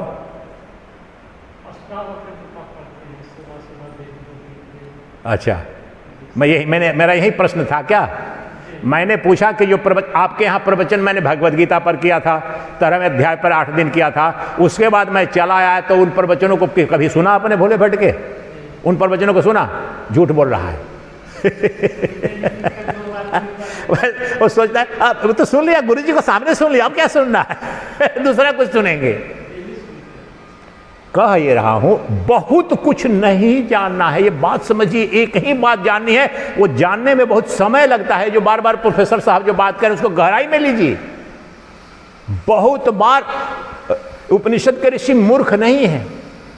इसलिए ये जो कह रहा हूं कि नित्यानित्य विवेक जो कल परसों मैंने जो बताया, या जो भी बताया दो, आप में से किसी को समय मिला क्या पुनः देखने का? चलो ये मैं मेरे से नहीं कर रहा हूं, चलो यहाँ, लेकिन आप सोचना इस बात पर कि यहाँ बोल दिया, समझा दिया, उसको बार बार जब जाकर के कम से कम 2-4-5 बार, और 2-4-5 बार तभी देख पाओगे कि जब ने आपने निर्णय ले लिया हो कि नहीं, मुझे एक रीजनेबल टाइम एनर्जी देना। 1 हफ्ते बता रहा हूं, क्या 1 साल भी यहाँ आकर के सब कुछ करा दूं और वापस घर में चले जाओ और घर की तरह हो जाएगा? कुछ नहीं, आपको कुछ नहीं घटेगा, वो घटा हुआ वापस आ जाएगा। आप कौन से हो? तो आप तो कुछ नहीं हो। बचपन में रामकृष्ण परमहंस बचपन से इतने बड़े ज्ञानी थे, रामकृष्ण परमहंस बोलते हैं, ये उपनिषदों का वाक्य है, रामकृष्ण का कोई नया नहीं बोलते हैं तुम। और शंकराचार्य महाभाग बोलते हैं विवेक चूड़ामणि में, जितने भी बड़े तुम ब्रह्मज्ञानी हो गए हो, जितना भी ब्रह्मज्ञान हो गया, क्षण भर की भी अगर विस्मृति हुई तो क्या होता है? जो तालाब होते हैं ना, सेवार, उस पर जलकुंभी बोलते हैं, ढक लेता है उसको। तो ऐसे हटाते हो तो जब परिश्रम करके हटा देते हो, तालाब दिखता है, छोड़ देते हो, फिर भर जाता है। उसी प्रकार से तुम्हारे अंतःकरण के तालाब में, दर्पण में जो परमात्मा का दर्शन होता है, उसकी सफाई जब तक श्रवण मनन निधि ध्यासन, श्रवण मनन निधि ध्यासन, श्रवण मनन निधि ध्यासन से नहीं करोगे, ढाक के 3 पात हो जाएंगे। तुम ब्रह्मज्ञानी, घोषित ब्रह्मज्ञानी हो करके भी ये जान लो, ब्रह्म ज्ञान बौद्धिक नहीं है। बौद्धिक बड़े बड़े प्रोफेसर है, तुमको हमको भी पढ़ा देंगे वो सब शास्त्रों का, लेकिन वो प्रमाणिक अगर होगा। उदाहरण मैंने काशी संस्कृत विद्यालय के प्रोफेसर त्रिपाठी जो प्रिंसिपल थे, जाके उड़िया बाबा के सामने सन पर बोले, सत्य दर्शन के प्रकांड विद्वान बोले कि गुरुदेव ब्रह्म ज्ञान के दर्शन के रूप में जानता हूं, शास्त्रार्थ में सबको परास्त करता हूं, हजारों को मैंने PhD करा दिया है विश्व भर से। उस समय, आज से 100 साल पुरानी घटना, महामहोपाध्याय थे। और लेकिन उस तत्व की अनुभूति तो आपके चरण रज के बिना, आपके चरणों में बैठ कर के ही होगी। ये तत्व समझो, यानी संग, साधु संग अर्थात जो उस राम तत्व में, ब्रह्म तत्व में जो विलीन है, और जहां सत्संग हो रहा हो, सत्संग का तात्पर्य वो चिंतन मन। मैं नहीं कह रहा कि मेरे यहां वो, लेकिन जहां जाओ वेदांत का चिंतन मनन जहां भी कहीं भी हो, या घर में करो, जैसे करो, अपने से करो, तुमको करना पड़ेगा। कम से कम प्रतिदिन आपको 2 घंटा 3 घंटा समय निकालना पड़ेगा। महाराज जी आजकल बड़ा मुश्किल है 2-3 घंटा, 4 घंटे रील देखने के लिए तो सबके पास टाइम है प्रभु। रात में सोते वक्त जो है सो सबसे चुरा करके बंद करके ऐसे देखते रहते हैं। 2 बजे तक नींद सोने में नहीं आती है सबकी। अधिकांश जो नींद लगता है सो रहे हैं ना, मैं जानता हूँ, ये देर तक देखते रहते हैं।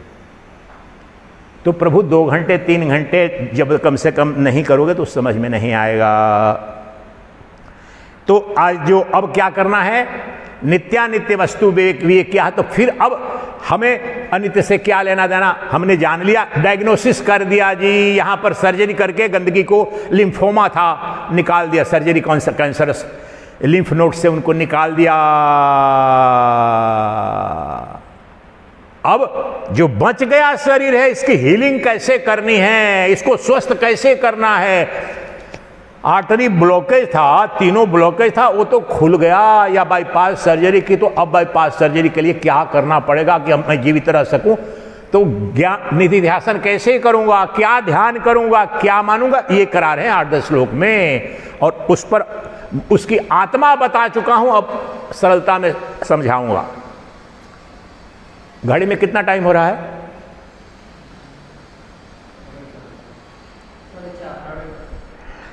तो हम चिंतन करेंगे कि हम क्या नहीं है और क्या हैं, और रटना नहीं है, बुद्धि से, विवेक से, वैज्ञानिक तरीके से, अपनी मूर्खता पर, वही तो मूर्ख कह रहे हैं वहां पर, तर्क से। तो ये 24वां मंत्र है, ब्रह्मैवाहं समः शान्तः सच्चिदानंद लक्षण। ये देखिए, इसकी जो संस्कृत देखिए शंकराचार्य की, जिसको हिंदी आता है 90% तो बिल्कुल आपको सरलतम, ये सारे शब्द हिंदी में भी हैं, कोई भाष्य नहीं चाहिए। लेकिन एक जगह में भाष्य आपको, इस पूरी अपरोक्षानुभूति का एकमात्र भाष्य है जो क्या है, स्वामी विद्यारण्य ने, वो उपलब्ध भी केवल एक ही जगह, इसी पुस्तक में। शंकराचार्य जो पुस्तक जो अखंडानंद जी ने प्रवचन किया था, लेकिन एक ही इन लोगों ने गड़बड़ी की। अब वो रहते तो किए रहते बुद्धि लोग। इसका इंग्लिश या हिंदी अनुवाद विद्यारण्य स्वामी के संस्कृत का किया रहता तो बहुत बड़ी। मैं कई सालों से सोच रहा हूं, मेरे को धन वगैरह कभी थोड़ा उपलब्ध होगा ना, तो किसी प्रकांड विद्वान को थोड़ा धन दे करके, और इसका हिंदी या अंग्रेजी में, ऐसे फ्री में भी करने वाले कुछ लोग हैं, लेकिन क्वालिटी मैंने कई बार कोशिश ट्राई किया है। लेकिन अभूतपूर्व संपत्ति और परोक्षानुभूति जो विद्यारण्य का जो भाष्य है, 1-2 जगह लूंगा, विशेष रूप से शंकर अखंडानंद जी ने भी उसको आधार बनाया है। तो यह मैं क्या हूं, अब समझिए, हम निधि ध्यासन करें, और निधि ध्यासन, हाँ जी आनंदोत्सव आश्रम में है करके, और वहां जाओगे तो क्या, वहां सर्वत्र करना है, मन में करना है, दूसरा काम करते रहो, कोई चिंता नहीं। गहन क्या करना है, तो मैं कौन हूं, मैं क्या हूं, तो मैं कौन हूं और मैं क्या हूं, तो मैं, ये जो मेरा मैं है, जो शुद्धमय है, निराकारमय है, नित्यमय है, वो ब्रह्म है, जान लिया महाराज। तो अब ये इसी पर निध्यासन कैसे करेंगे, ब्रह्मैवाहं समः शान्तः, मैं ब्रह्म ही हूं। कौन सा ब्रह्म, अब लक्षण से आपको मेरी मातृभाषा भोजपुरी है, बनारस के आसपास। तो किसी को गाली या डांटते थे ना, उल्लू का पट्टा चला है पढ़ाने, गाजर में और मूली में तो अंतर नहीं पता है और मुझे सिखाने आ रहा है। अब बड़ा गहरा उसमें दर्शन है। गाजर भी उसी तरह से लंबा सा पतला सा होता है, मूली भी उसी तरह की होती है, लेकिन पहचान तो लेते हैं ना, सब उसके गुणधर्म अलग अलग है। यहां पर लक्षण से, लक्षण क्या है आत्मा के अनात्मा के, यह कह रहे हैं। तो इतने सरल सरल लक्षण है। ये संस्कृत भी देखिए, ये सारे शब्द आप हिंदी में, तो कौन सा ब्रह्म महाराज जो ब्रह्म है, जो आत्मा है, तो कहते हैं मैंने जान लिया, जो बताया ना आपको कल तक, जो 10 विधियों से बताया मार्ग से कि ब्रह्म कौन है, क्या है, जो मेरा मैं है। तो अब मैंने क्या जाना है, ब्रह्मैवाहम समः शांतः, सम हूं, शांत हूं, सतचित आनंद उसके लक्षण है। किसके? मेरे मैं के, मेरे मैं के। मैं इस तरह का भाष्य भी नहीं करेंगे, कोई नहीं बताएगा, इतना मैं खोल रहा हूं। मेरे मैं के, मेरे शुद्ध मैं के क्या लक्षण है? अब देखो, ये क्रांतिकारिता इस शिविर की होगी। उसको ला करके यहां पर लेबोरेटरी में डाल देते हैं हम, आदिशंकर को भी डाल देते हैं। ये कोई अखंडानंद जी ने वो काम नहीं किया है, वो कोई करेगा नहीं महात्मा, लेकिन अब हम करने जा रहे हैं, हमारे को परमात्मा ने सौंपा है। ये सारे लक्षण अपने मैं पर हम फिट करेंगे और देखेंगे कि मेरे मैं पर जो नित्य मैं है उस पर लागू होते हैं कि नहीं। फिर देखना कैसे क्या क्रांति घटेगी। तो ब्रह्मैवाहम, मैं ही ब्रह्म हूं, कैसे पहचानूं? यहां पर देखो दूसरा, वो हर पल दूसरा वाला भी मैं आपको आक्षेपित करेगा। नकली मैं वहीं पर बैठा है, बिल्कुल बगल में बैठा है, दूर नहीं बैठा है, बिल्कुल दोनों जुड़वा भाई की तरह बैठे हुए हैं। वही सबसे बड़ी बाधा है, शरीर बाधा नहीं, संसार बाधा नहीं, वहीं बैठा है अहंकार वाला जो मैं है। तो कैसे पहचानूंगा? यही तो देखो, यही तो किया है।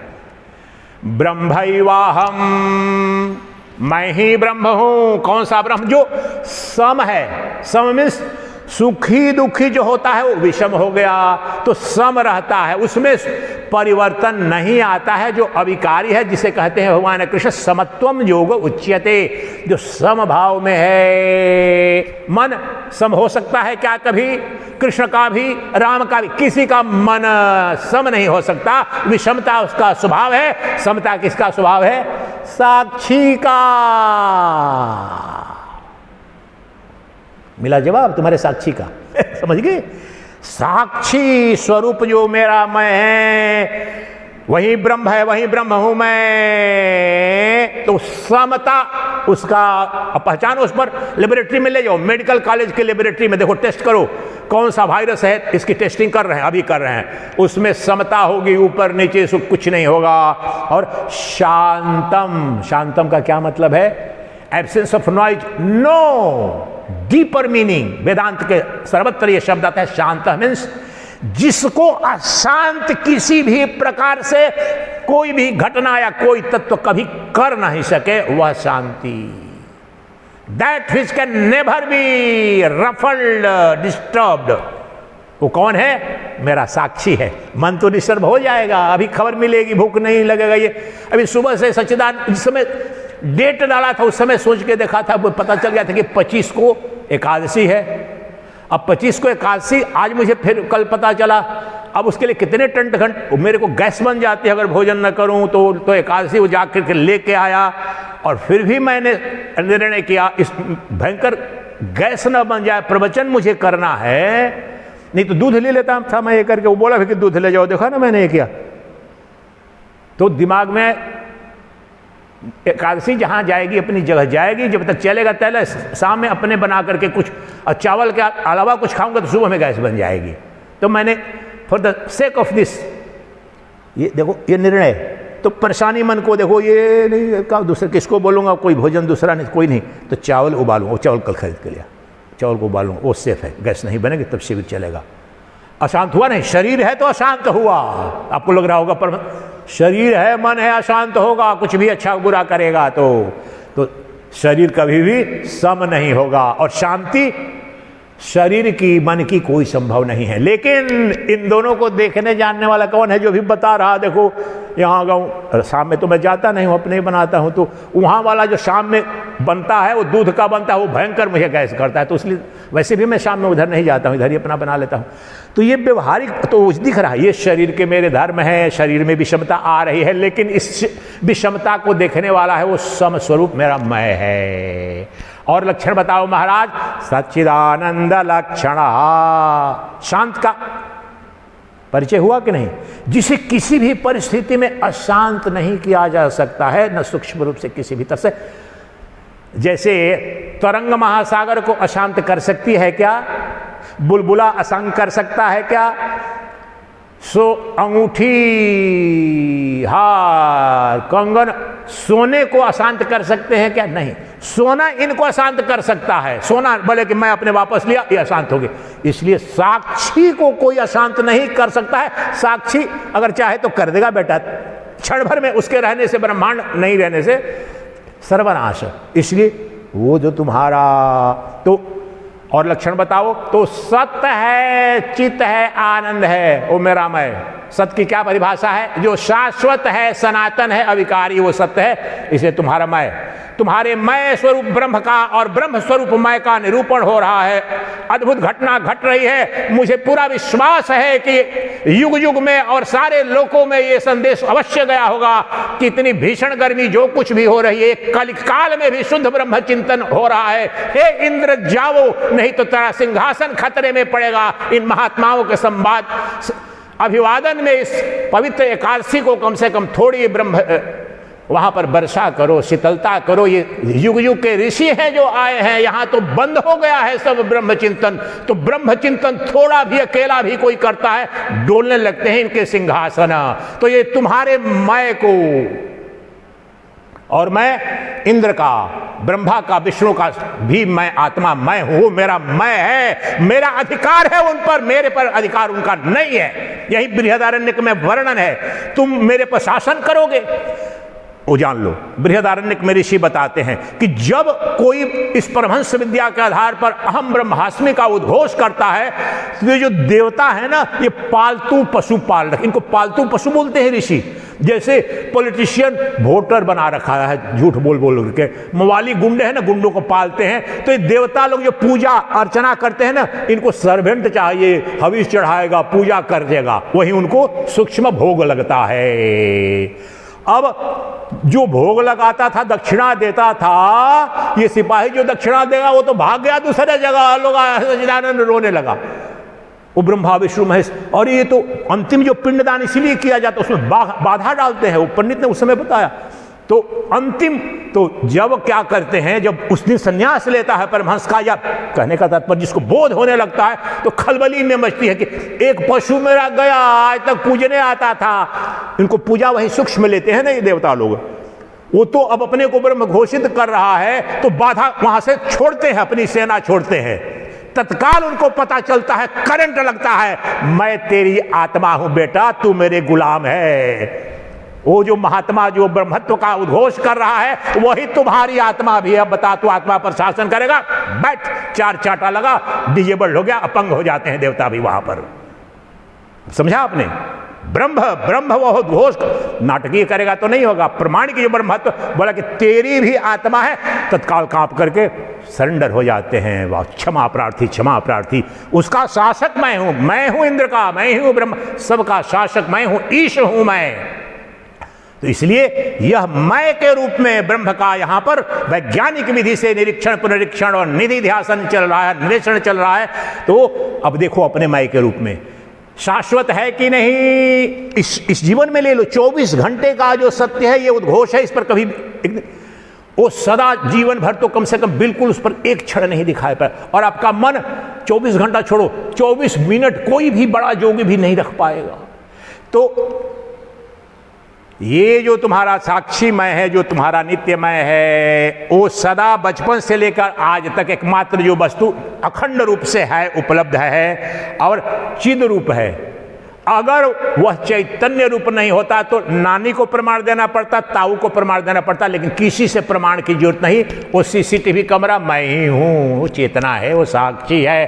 तो चैतन्य स्वरूप हूं, सत चित से अलग नहीं है। चैतन्य सत्ता ही शाश्वत सत्य है, जड़ दृश्य रूप सत्य नहीं है।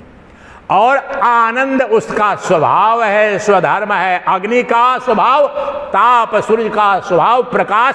उसी प्रकार से ये चैतन्य स्वरूप जो आत्मा है यही शाश्वत सत्य है। आनंद इसका अपना आपा है, खेती नहीं करनी है, विटामिन नहीं देना है आनंद के लिए, इंटरटेनमेंट नहीं जाना है।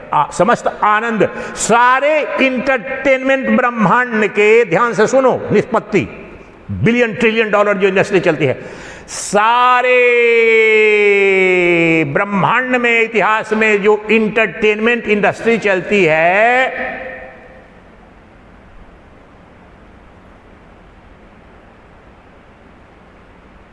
वो मेरे से मेरी कणिका को उधार लेकर के भ्रांति पालते हैं। ये मेरा उधार है। कामनाओं, वासनाओं, इंद्रियों का जो रंजन करते हैं वो ब्रह्म रंजन ही मनोरंजन के रूप में अभिव्यक्त होता है। इसलिए मेरे सिवाय कहीं मनोरंजन भी नहीं है। मेरी कणिका मात्र, क्षुद्र कणिका ही तुम्हें कहीं नर्तकी के रूप में, कहीं मनोरंजन के रूप में, कहीं स्टैंड अप कॉमेडियन, जिस रूप में भी सब कोई तुम्हें मनोरंजन मिलता है, मन का रंजन करने वाला, वो आत्मा, आत्मदेव साक्षी देव का स्वभाव है, स्वरूप है। इसलिए सतचित आनंद मेरा। यहां पर जब सुबह में समाधि में जाते हैं, आनंद आता है ध्यान करते, कहां से, किस इंटरटेनर ने, किस कॉमेडियन ने हंसाया, वहां अनुभव होता है। दुनिया के सारे कॉमेडियन, सारे नर्तकी देखा, सब नर्तकी को देखा, लेकिन यह जो आनंद कभी अनुभव किया क्या? करोड़ों रुपए वाली नर्तकी, करोड़ों का भोजन, करोड़ों के महल में जाके आ जाओ, लेकिन जो आत्मानंद का रसा स्वादन हुआ, उसके आनंद की कणिका कहीं अन्यत्र मिलती है क्या? नहीं मिलती है, सबका अनुभव है। तो अपने मय का निरूपण हो रहा है, ना हम, और बाकी वाला तो यही रिपीट करेंगे, ना हम देहो ह्य सदरूपो ज्ञानमित। मैं असद रूप देह नहीं हूं। मैंने अज्ञान का स्वरूप क्या बताया था? मैं शरीर हूं। फिर ज्ञान का क्या स्वरूप है? मैं शरीर नहीं, जड़ नहीं, मैं आत्मा हूं। तो वह जान लिया विधिवत विधि से। अब निधिध्यासन कर रहे हैं कि मैंने जान लिया कि मैं ही ब्रह्म हूं। कौन सा ब्रह्म? जो शांत है, सम है, और जिसके लक्षण है सतचित आनंद। और वो मेरा जो मैं है, जो साक्षी मैं, उसके ये लक्षण है, और ये कोई भी लक्षण मेरे शरीर के नहीं है। इसलिए मैं शरीर नहीं हूं। ये गहरी बात। मैंने आज तक अपने को शरीर मान रखा था ना, मैं शरीर हूं, गर्मी, ठंडक, मान अपमान। मैं नहीं हूं। शाश्वत अस्तित्व इनका नहीं, चैतन्य स्वरूप नहीं, ये सब जड़ है। आनंद इनका स्वभाव नहीं, समरूप नहीं है, ये तो विषम है। और इन सबको मैं देखता हूं, जानने वाला हूं। इसलिए मैं इससे अलग हुआ कि नहीं, मैं शरीर हो नहीं सकता। इसी बात को रिपीट करेंगे दूसरा मंत्र सर्वत्र।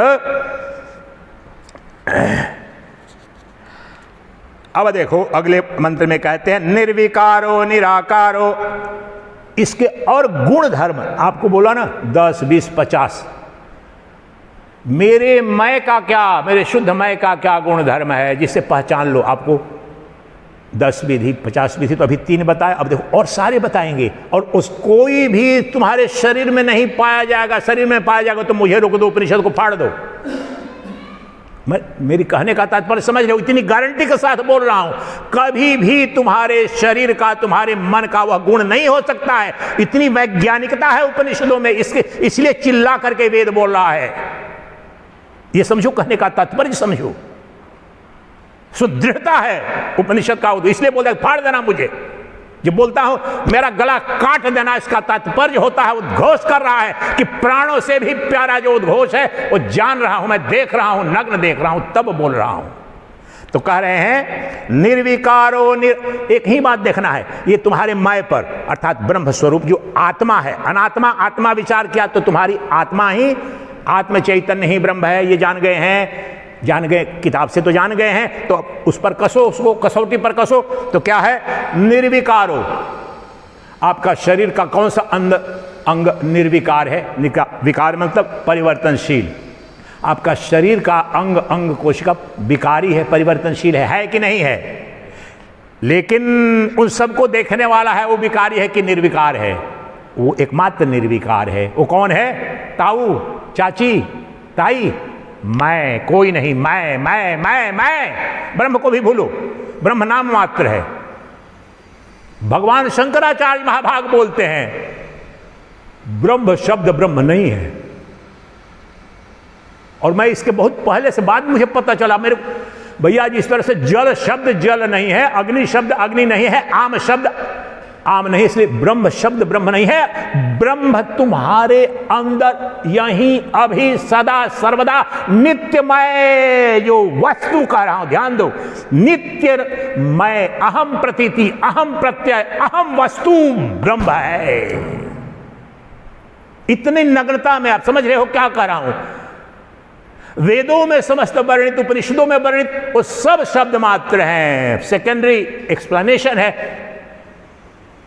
पीएचडी कर लो हाइड्रोलॉजी पर, दुनिया में दुनिया भर हो रहा है, लेकिन पानी का एक बूंद नहीं दे पाएगा वो, पीएचडी का थीसिस नहीं दे पाएगा, लेबोरेटरी में भी जाकर H2 करना पड़ेगा। इस तरह से ब्रह्म अभी यहीं सदा सर्वदा तुम्हारे मय के रूप में उपलब्ध है। बोलो सच्चिदानंद घन भगवान की जय। एकादशी है, निर्जला एकादशी, और नारायण का अवतार हो रहा है। जो नारायण सदा हैं, ढक गए थे अज्ञान की बदली में। सतचित आनंद तुम्हारे मय का स्वरूप है। शाश्वत सत्य हूं, चैतन्य रूप हूं, मेरे देखने जानने की सत्ता का कभी अभाव नहीं, आनंद स्वरूप हूं। आगे बोल रहे हैं निर्विकारो, मेरे साक्षी में क्या, अब शब्द जो मैं बार बार नहीं करूंगा, समय उसमें जाता है। जो शुद्ध मैं है उसको साक्षी कहते हैं, ठीक है, बाकी वाले को मन कह देंगे। आप समझ गए ना? तो आपके साक्षी में, जो साक्षी ही ब्रह्म है, जान रहे हैं, तो साक्षी अर्थात अहम वृत्ति, साक्षी अर्थात अहम वृत्ति, जो साक्षी है या जो मैं है तुम्हारा, वो सदा ही मेरा अनुभूत सत्य है, उसमें कोई विकार नहीं।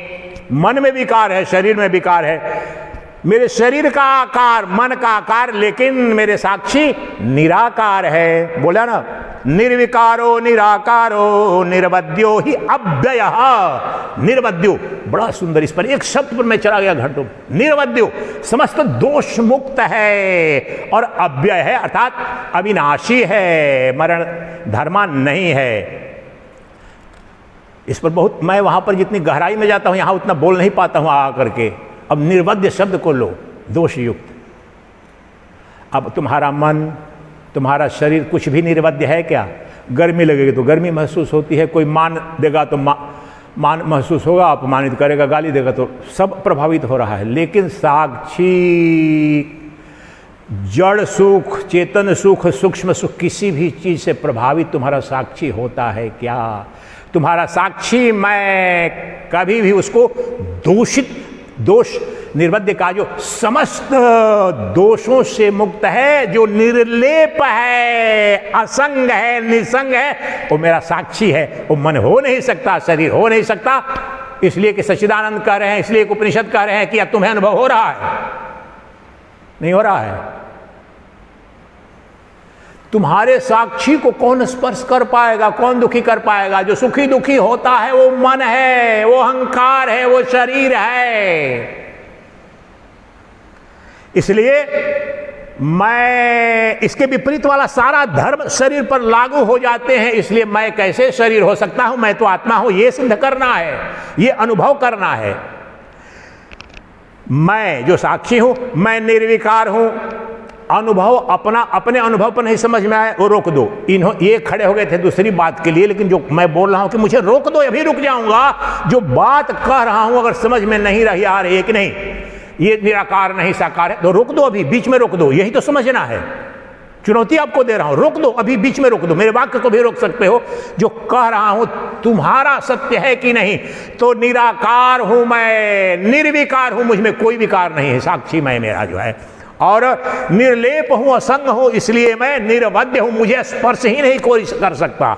समस्त दोष संग से आते हैं, निर्लेप है, मुझे स्पर्श ही नहीं, उदाहरण देते हैं उपनिषद के ऋषि कि मैं आकाशवत, आकाश सांसारिक उदाहरण है, फिर भी आकाश को न अग्नि स्पर्श करती है न पानी, तो उस प्रकार से न पाप न पुण्य मुझे स्पर्श नहीं कर पाते हैं, तो प्रभावित कैसे होऊंगा।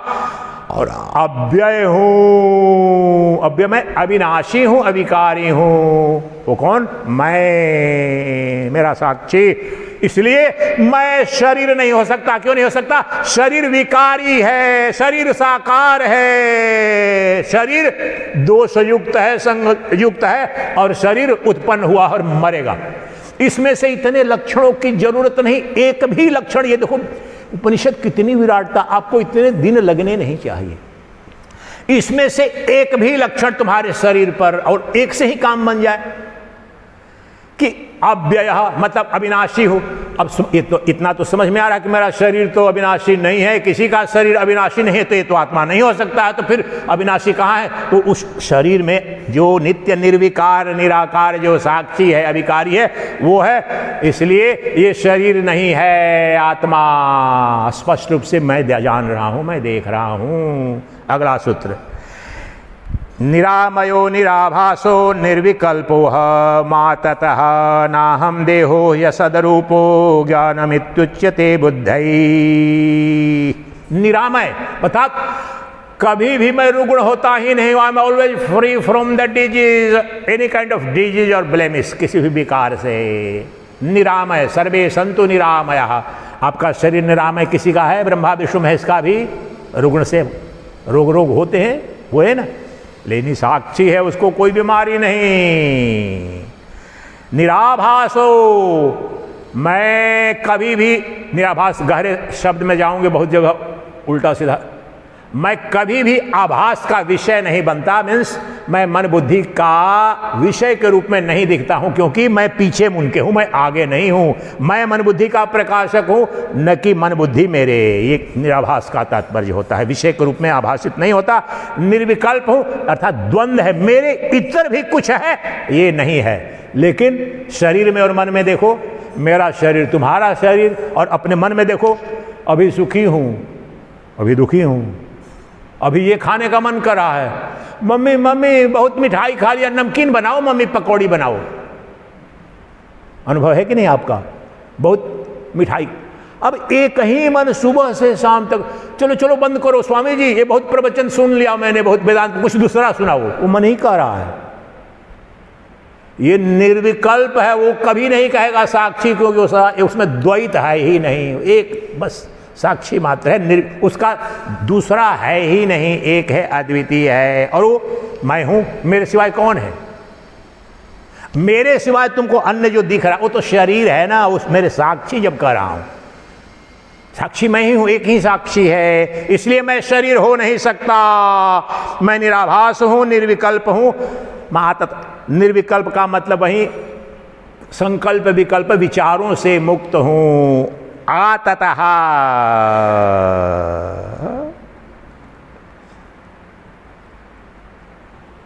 आततः सर्वव्यापी को बोला जाता है। मैं एकमात्र सर्वव्यापी हूं। शरीर सर्वव्यापी है क्या? मन सर्वव्यापी है क्या? लेकिन चेतना सर्वव्यापी है, मेरा शुद्ध मैं सर्वव्यापी है, साक्षी सर्वव्यापी है। इसकी व्याख्या में बताते हैं, जो दो प्रवचन पिछले जो दो शिविर हुए थे उसमें मांडुक्य उपनिषद का दूसरा मंत्र ही है। भाष्य आप देखेंगे वो भी शायद लिए होंगे अखंडानंद जी, और उन्होंने लिया हुआ है, विद्यारण्य स्वामी ने लिया हो उसके भाष्य में भी उसी सूत्र को लिया हुआ है। इसी की व्याख्या करते हुए कि सर्वव्यापी, तो दूसरा मंत्र क्या है मांडुक्य उपनिषद का? सर्वं ह्येतद् ब्रह्मा अयमात्मा ब्रह्मा सोयमात्मा चतुष्पादः। दूसरा ही मंत्र है, सब ब्रह्म ही है, जो कुछ भी दिख रहा है। ये वहां पर क्या वर्णन है? स्वप्न जागृत सुषुप्ति और उनका साक्षी जो तुरिया जो कहते हैं, तो वह जो साक्षी इन तीनों में तटस्थ है वो तुरी है, वही ब्रह्म है। अयमात्मा ब्रह्म महावाक्य, अथर्ववेदी वहाँ पर उसमें उन्होंने कहा कि वो महावाक्य श्रुति का भी प्रमाण है कि यह जो शरीर के अंदर जो साक्षी है आत्मा वही परमात्मा है। तो ये आत्मा तो मैं जान रहा हूँ, देख रहा हूँ, और वह जो साक्षी है वह सर्वव्यापी है, वो देह तक सीमित नहीं है। ये यहां तक आएंगे, 29 तक आना है। निर्गुण ये की निर्गुणो निष्क्रियो नित्यो नित्य मुक्तो हम अच्युतः नाहम देहो ह्य सद्रूपो ज्ञानमुच्यते बुद्धई। मैं आप लोगों को कौन सा 27वां है ना, देखो निर्गुणों, साक्षी में क्या गुण है? कोई गुण नहीं है, निराकार है। अपने साक्षी पर अनुसंधान करो ना। मैं निर्गुण हूं, मैं निष्क्रिय हूं, मैं कभी कोई कर्म नहीं, अकर्म हूं, निष्क्रिय हूं। सारे कर्म मन बुद्धि शरीर के हैं, जड़ के हैं। नित्य मुक्तो अच्युतः, मैं नित्य मुक्त हूं। ये संस्कृत इतनी सरल है, किसी अनुवाद को देखने की जरूरत नहीं है। मैं नित्य मुक्त हूं, मेरे में कौन बंधन है? सारे बंधन मन में है, शरीर में है, मुझ में कोई बंधन है। मुझे कौन बांधेगा? किसकी सत्ता है मुझे स्पर्श करने की? अच्युत हूं, अर्थात मेरा नाश नहीं होता। अच्युतानंद भगवान जो बोलते हैं, वो अच्युत तत्व साक्षी है। मन प्रतिदिन 1000 बार मरता है, शरीर मर रहा है, लेकिन जो साक्षी है, जो मेरा मैं है, मैं ही अच्युतानंद है, मैं ही नित्य मुक्तानंद है। इसलिए मैं शरीर नहीं हूं जो विकारी है, यही ज्ञान है, ऐसा अनुसंधान करो। निर्मलो निश्चलो वंतः शुद्धो हम अजरो अमरः। इतनी सरलतम संस्कृत शंकराचार्य जैसी सरल संस्कृत कहीं नहीं है दुनिया में, ये सब मानते हैं, और इतनी गंभीर है। उसके लिए किसी ने बोला सरसम एंड अति गंभीरम, उनकी भाषा के बारे में बोला जाता है। देखो अति गंभीर है लेकिन बिल्कुल स्पष्ट है। निर्मल हूं, मुझ में कोई मल नहीं, कोई दोष नहीं, सारे दोष मन में शरीर में है। मैं निर्मल हूं, मेरे साक्षी में कौन सा? अपने ढूंढो, अपने साक्षी में बचपन से लेकर आज तक ढूंढो कोई दोष। अब ये मेरे को याद आ गया, चिंतन कर रहा था, मैं उसकी हत्या कर दूंगा, मैं उसका धन चुरा लूंगा, वो मर जाए। ये कौन सोचता है?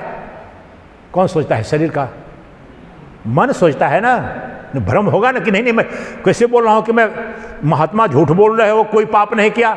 ये सारे पाप मन के द्वारा होते हैं, और जो जानता है बोलता है अरे महाराज बड़ा झूठ बोल।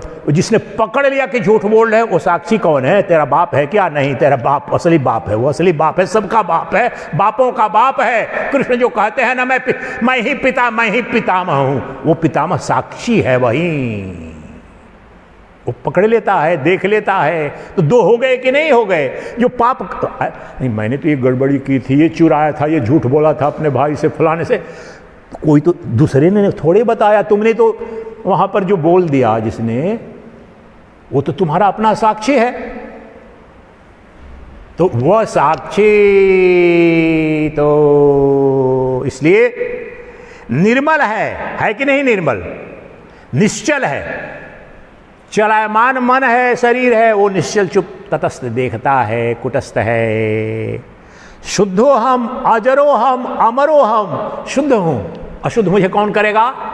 अशुद्ध बिल्कुल गुण धर्म यहां पर करने के लिए इन्होंने किया है। विपरीत में जाओ, शरीर सदा ही अशुद्ध है, मन सदा ही अशुद्ध है, लेकिन मैं उसका जो साक्षी रूप मेरा मैं है वह शुद्ध है, इसलिए अजर है, अमर है। अजरो हम, मुझ में बुढ़ापा नहीं, मुझ में मृत्यु नहीं, मैं अजर अमर अविनाशी हूं, नित्य हूं, शाश्वत हूं। मैं यह जो अभी सारे गुण धर्म लागू करो, देह और मन ये मलिन है, ये चलायमान है, अशुद्ध है, ये मरण धर्मा है, और जड़ धर्म यानी बुढ़ापा वृद्धा से सब लागू शरीर पर। यही अनुभव करो, कोई विज्ञान, कोई ज्योमेट्री नहीं है, इसीलिए साथ में दिया है। इसलिए मैं हमारे साक्षी मैं पर सारे भगवान के साक्षी के ब्रह्म के अमरत्व के गुण धर्म हमने शरीर वाले धर्म आरोपित कर लिए। मैं हूं सम्राटों का सम्राट और भिखारी का वेश वहन करके भीख मांग रहा हूं, मुझे बचाओ, मैं भिखारी हूं, मुझे नौकरी दो। यही घटना घट रही है। मैं हूं नित्य मुक्त शुद्ध साक्षी चैतन्य आत्मा, और शरीर तो विकारी है, मरण धर्मा है, उसके धर्म को आरोपित कर दिया। इसीलिए बार बार ये कह रहे हैं कि ये तो शरीर मैं हो ही नहीं सकता, मैं जो देखने वाला साक्षी मेरा मैं है वो तो बिल्कुल उसका विपरीत गुण धर्म है। इसलिए नहीं कि वेद कहते हैं, इसलिए कि तुम अभी अपनी बुद्धि से देखो। ये है अनुसंधान, ये है निधिध्यासना। अब ये बहुत महत्वपूर्ण है श्लोक, इसमें अखंडानंद जी को भी लाऊंगा, ये बहुत महत्वपूर्ण है। प्रभावी ढंग से आपको देखो क्या कह रहे हैं यहां पर। वो शब्द मूर्खता का वाला शब्द, ये 2 वाक्य आ जाएंगे, ये 2 श्लोक ही लेंगे। चलो देखते हैं कितना समय हुआ है अभी, है 5:05। अभी 5 नहीं बजे हैं, 5 बज गए हैं, अभी बहुत टाइम है, लेट शुरू हुआ था। स्वदेहे शोभनम संतम पुरुषाख्यम च सम्मतम किम मूर्खम शून्यमात्मानम देहातीतम करो शिवो। इस सबका नाटकीय ढंग से मैंने प्रस्तुति पहले यहीं किया है, नहीं तो इसे पढ़ने पर कुछ समझ में नहीं। बोल रहा था ना मूर्ख बता का उत्तर इनका देख लो।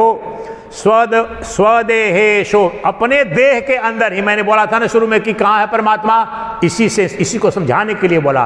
परमात्मा कहाँ है, परम पुरुष कहाँ है, मेरा शुद्ध मैं कहाँ है, शरीर के अंदर है। और ये कह रहे हैं, मूर्ख क्यों कह रहे हैं? अरे मूर्ख, तेरे अंदर जो शोभनम का तात्पर्य है, जो आनंदमय जो आत्मा है, पुरुषाख्यम च सम्मतम।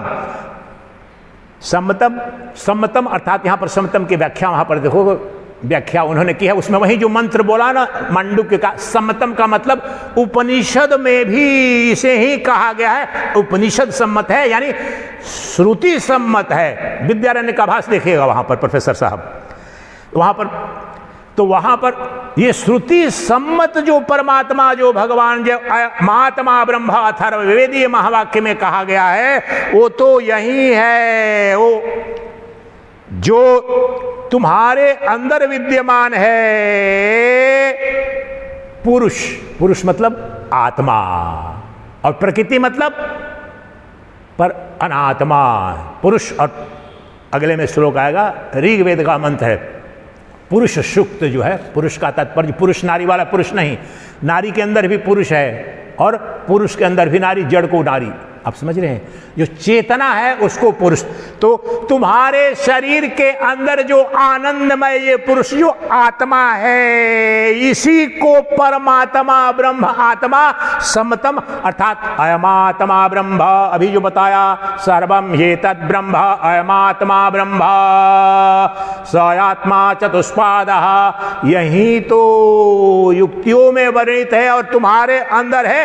हे मूर्ख, हे मूर्ख, इसी की व्याख्या शुरू में ही मैंने की।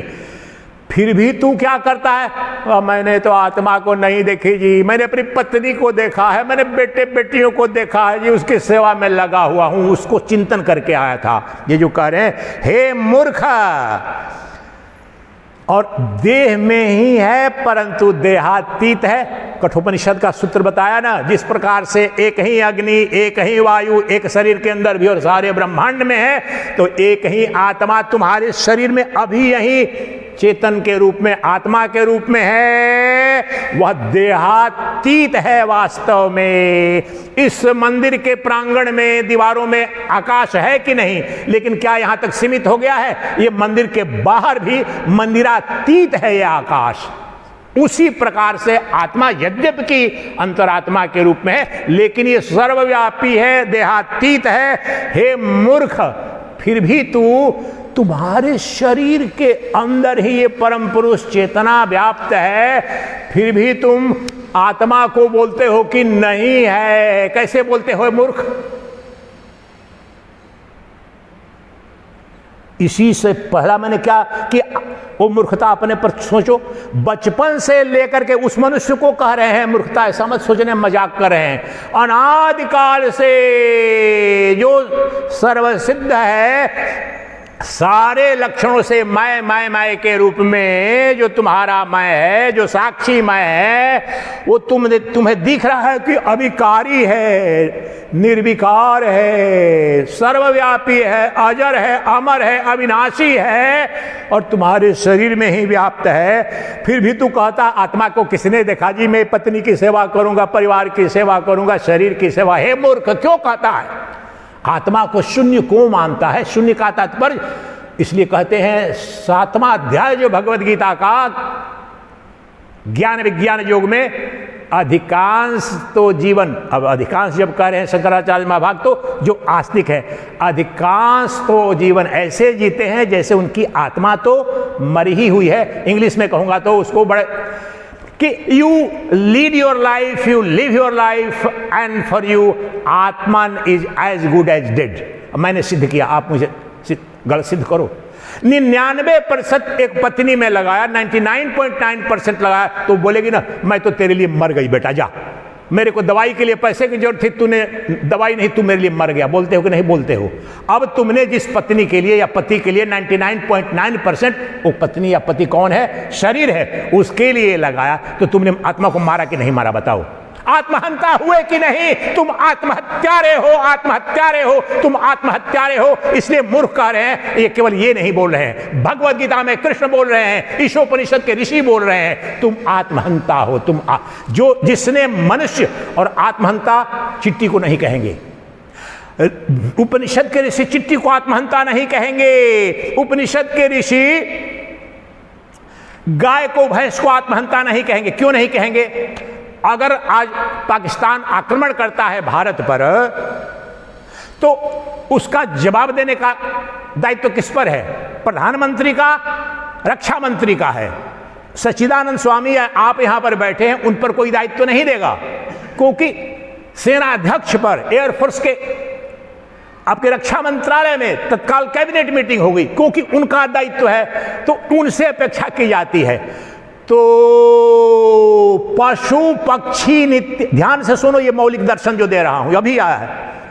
पशु पक्षी को आत्महंता नहीं कर सकते, क्योंकि उसके अंदर नित्यानित्य आत्मानात्मा विवेक करने की बुद्धि नहीं है। यह बुद्धि परमात्मा ने युग के पश्चात तुम्हें दी है, जिससे कि जान सको कि मरण धर्मा कौन है, अमर कौन है, सर्वव्यापी कौन है और क्षुद्र कौन है। और इसके बावजूद तूने प्रधानमंत्री की कुर्सी पर बैठाया, फिर भी देश लुट गया, तू देखता रहा। तो तुमने मनुष्य है, तुम्हें जीवत्व से शिवत्व पाने के लिए मनुष्य बनाया था। नारायण नर से नारायणत्व की सिद्धि के लिए मैंने बनाया था, विवेक बुद्धि से।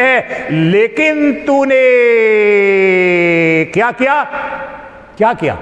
99.9% समय लगाया किसकी सेवा में, किसको खोजने में, किसको प्रसन्न करने में? मुर्दे की सेवा की है, मुर्दे की खेती की है, मुर्दे की सेवा की है। आत्मा को तूने मारा कि नहीं मारा?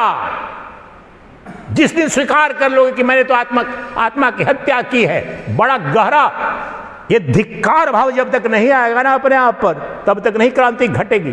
कि कैसी मूर्खता की, जो सदा हमारा है। इस शरीर तुम्हारे पास या शरीर के संबंध का कुछ रह जाएगा क्या? लेकिन जो सदा है सदा रहेगा, उसे ही चीट कर रहे हो।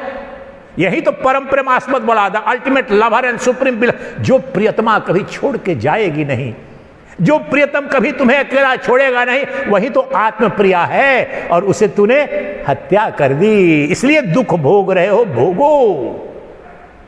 हे मूर्खा, मूर्खता का गहरा अर्थ है यही कह रहे हैं। हे मूर्खा, मूर्ख हो कि नहीं? हम मूर्ख हैं कि नहीं? हमने जो सर्व आनंद स्वरूप है, सर्व अमृत स्वरूप है, सर्व हमारे कामना सिद्ध करने वाला है, उसी की हत्या कर दी। आज जो भिखारी है, जो दरिद्र है, जो शत्रु है हमारा, जो नागदेव है, उसको दूध पिला रहे हैं हम। नहीं पिला रहे हैं क्या? अनुभव से देखो। इसलिए कह रहे हैं हे मूर्खा, तो ये स्वदेहे शोभनम संतम पुरुषाख्यम च सम्मतम, तो यही बोलते हैं किम मूर्खम शून्यम आत्मानम देहातीतम करोति भो। ये बताओ, ये मूर्खता तुम क्यों करते हो? इस देहातीत जो तुम्हारे शरीर के अंदर ही बैठा, शरीर के बाहर और सर्वव्यापी जो तत्व है, जो आनंदमय पुरुष है, आत्मा है, उसको तुम अर्थात तुम मानते क्यों नहीं है कि आत्मा है मेरे अंदर, आत्मा अजर है, अमर है, अविनाशी है। अखंडानंद जी की पुस्तक जिसके पास है निकाल लीजिए, श्लोक संख्या 19। उन्होंने एक दो पैराग्राफ में कुछ बहुत महत्वपूर्ण बातें कही हैं, उसको बिना तोड़े मरोड़े में उसको पढ़ूंगा, आप ध्यान से सुनना। नहीं तो ये बातें मैं पहले कह चुका हूं, लेकिन आप लोग को लगेगा कि केवल यही रटते। देखो आप वहां पर क्या कहते हैं। 29वां कितने पेज पर है? 29 आ गया, यही पेज है। इन्होंने एक एक पर भी बहुत कई कई प्रवचन किए हैं ना, चूंकि ये है, देखो ये पेज नंबर है, ये है 101 अखंडानंद जी वाला। तो देखो ये श्लोक यहीं ले लो, लेकिन यहाँ पर इसका जो भाष्य 1 मिनट पढ़ूंगा, जो संस्कृत में जो इसकी व्याख्या जो की है विद्यारण्य ने इतनी गजब की है, उसको पढ़ूंगा, फिर इनकी एक दो बातें बताऊंगा। ये देखो पहले संस्कृत यहाँ ध्यान से सुनना, मैं इसका सारांश बताऊंगा। विद्यारण्य का भाष्य जो है न, ये जो श्लोक जो भी बता रहा था ना, उसी की व्याख्या यहाँ कर रहा हूँ। मूर्ख क्यों कह रहे हैं, हे मूर्ख? तो नन्यात्मा प्रत्यक्ष देह रूपो न भवति तहिं शून्यत्व मात्मानः स्यादित्या शंकाया स्वदेहे इति। कहाँ है, किधर है? अपने देह में नहीं है, तुम्हारा शंका कर रहा है। भो मूर्ख, ओ मूर्ख, रे मूर्ख, स्वदेहे पुरुषाख्यम, अपने शरीर के अंदर जो आत्मा, वही परमात्मा के रूप में आख्यम मतलब जाना जाता है, वही है समस्त वेदों में वर्णित। तुम्हारे शरीर के अंदर वहां बताया ना पुरुष, परम पुरुष, पुरुष अर्थात चेतन, अर्थात आत्मा, अर्थात साक्षी। तुम्हारे शरीर के अंदर का जो साक्षी है वही विख्यात है परमात्मा के रूप में, वही अहम जो तुम्हारा अहम रूप साक्षी है वही अविनाशी है। पुरुषाख्यम पुरी मनुष्य शरीर, इसको पूरी, ये शरीर जो पूरी रूप, इसमें इसका वास है। उशति अहमाकारेण, इसको मैंने मार्क किया था, ये बता रहा हूं, अभी नहीं इतना जल्दी ले पाता था, लेकिन मैंने पहले बहुत सबको अध्ययन किया है, मार्क किया है। इस मार्क लिस्ट, अहम आकारेण बसतीति आगे के श्लोक में भी वो खुद कहेंगे शंकराचार्य, लेकिन अहम आकारेण बसतीति, कौन? वो पुरुष। अहम आकारेण, वही मैं, ये बताना था मुझको। ये विद्यारण्य स्वामी बता रहे हैं। यहाँ अहम शब्द इसमें नहीं आया, फिर भी वो जो बोल रहा हूं व्याख्या में उन्होंने बता दिया, यही तात्पर्य है। वो पुरुष कैसा है, वो आत्मा कैसा है। अहम अहम अहम आकार के नित्य प्रत्यय हो रहा है, अहम प्रतीति, मैं, यही आत्मा है, यही अजर है, यही अमर है, यही अविनाशी है, यही साक्षी है। अब मनुष्य तू बोलता है कि आत्मा है ही नहीं, अरे मूर्खा, एक क्षण भी उसकी अनुपस्थिति नहीं है, उसकी अनुपस्थिति में तुम है नहीं सब कहते हो, और ऐसी बड़ी मूर्खता तू कर रहा है। सर्व मंगल स्वरूप है। अहम आकारेण वसतीति इति पुरुष, अहम सिंपलेस्ट संस्कृत है, अहम आकारेण वसतीति इति पुरुष इत्यादि आख्या। यही पुरुष है, यही अर्थात यही चेतना है, यही आत्मा है, यही साक्षी है, यही अजर अमर विनाशी तत्व है, नित्य। अहम आकार किसको, अहम मैं किसको नहीं दिख रहा है? जो पहले से शुरू किया ना मैंने कि मैं, ये बता रहे हैं। ये मूल बात जो इन्होंने बता दी। अब जो एक पैराग्राफ लूंगा, एक जो बात कहते हैं खंडानंद जी अपनी, वो सुनो। जो सारांश तो बता चुका हूं कि 1-2 पैराग्राफ केवल लूंगा। तो कह रहे हैं उनका हिंदी, यह शोभन पुरुष अपने शरीर में ही है। यह बात शोभन पुरुष इसको क्यों कहा जा रहा है? सदा ही आनंदमय है, आनंदमय है, आनंदमय है। जो आनंद देता है उसी को तो अब श्रृंगार, अच्छे वस्त्र किस लिए पड़ते हो? आनंद के लिए। तो शोभन पुरुष इसको क्यों कहा जाता है? सदा आनंद इसका स्वरूप है। यह शोभन पुरुष, और तुम्हारी साक्षी ही वह शोभन पुरुष है, आनंद स्वरूप। यह शोभन पुरुष अपने शरीर में ही है, शरीर में ही। उसे पाने के लिए ये शब्द केवल एक पैराग्राफ ले रहा हूं, यह खंडानंद जी के शब्द हैं। उसे पाने के लिए एक पद भी चलने की, एक पल भी प्रतीक्षा की कोई आवश्यकता नहीं है।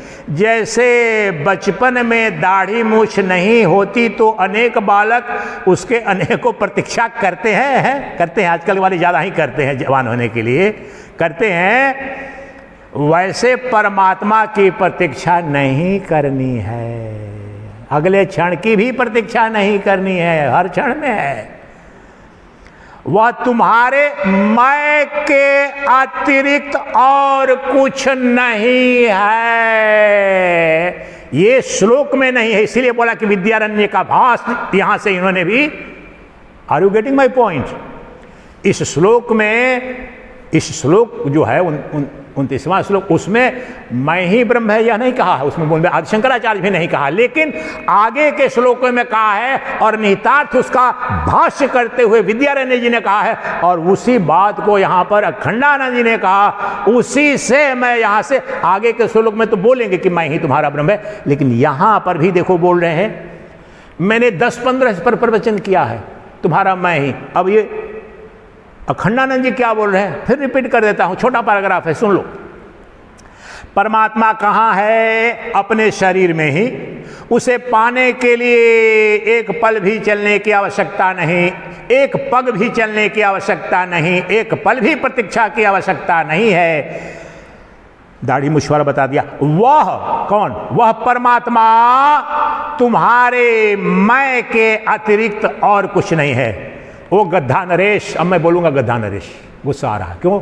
इससे ज्यादा पहले चलो अहम बोलो, आत्मा बोलो, तो तुम्हारा मैं अब कब अनुपलब्ध है? उस दूसरा कोई रूप ही नहीं परमात्मा का। अब क्या तेरे को कंफ्यूजन है रे गधा? बोल रहा हूं मैं, रिकॉर्डिंग में जा रहा है।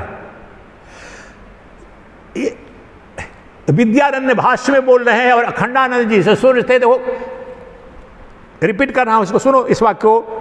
वह तुम्हारे मैं के अतिरिक्त और कुछ नहीं है। सोचो, वो परमात्मा, वो परमेश्वर, वो सच्चिदानंद घन ब्रह्म तुम्हारे, तूने पाल रखा वैकुंठ लोक में, उस लोक में, बद्री धाम में, इस धाम में, उस, अरे मूर्ख, नित्य अभी यही तुम्हारे मैं के। और ये 3 साल से मैंने 50 प्रवचन कम से कम किए होंगे। बहुत सारे तो सोचते हैं कि हवा मारता है बाबा, गाली खूब दिया है सब, ये अहंकारी है। अब इन्होंने बड़ी ये पंक्ति जो जिस ढंग से ये कहा ना कि ओ मैं के अतिरिक्त कुछ नहीं है, मैं के अतिरिक्त कुछ नहीं है। अब दूसरी बात मैंने चूंकि इतने दिनों में बता दिया, इतने से तो कंफ्यूज आप हो जाओगे। मैं कहते ही अपने अहंकार को ही तुम मान लोगे, तो मैंने बता दिया है कि जो तुम्हारा जो अनित्यमय है, जड़मय है, वो नहीं, यहां शुद्धमय के लिए कहा जा रहा है। तो वो तुम्हारे मैं के अतिरिक्त कुछ नहीं है। ऐसे परमात्मा, परमार्थ, परम तत्व को ढूंढने कहाँ जाता है रे मूर्ख?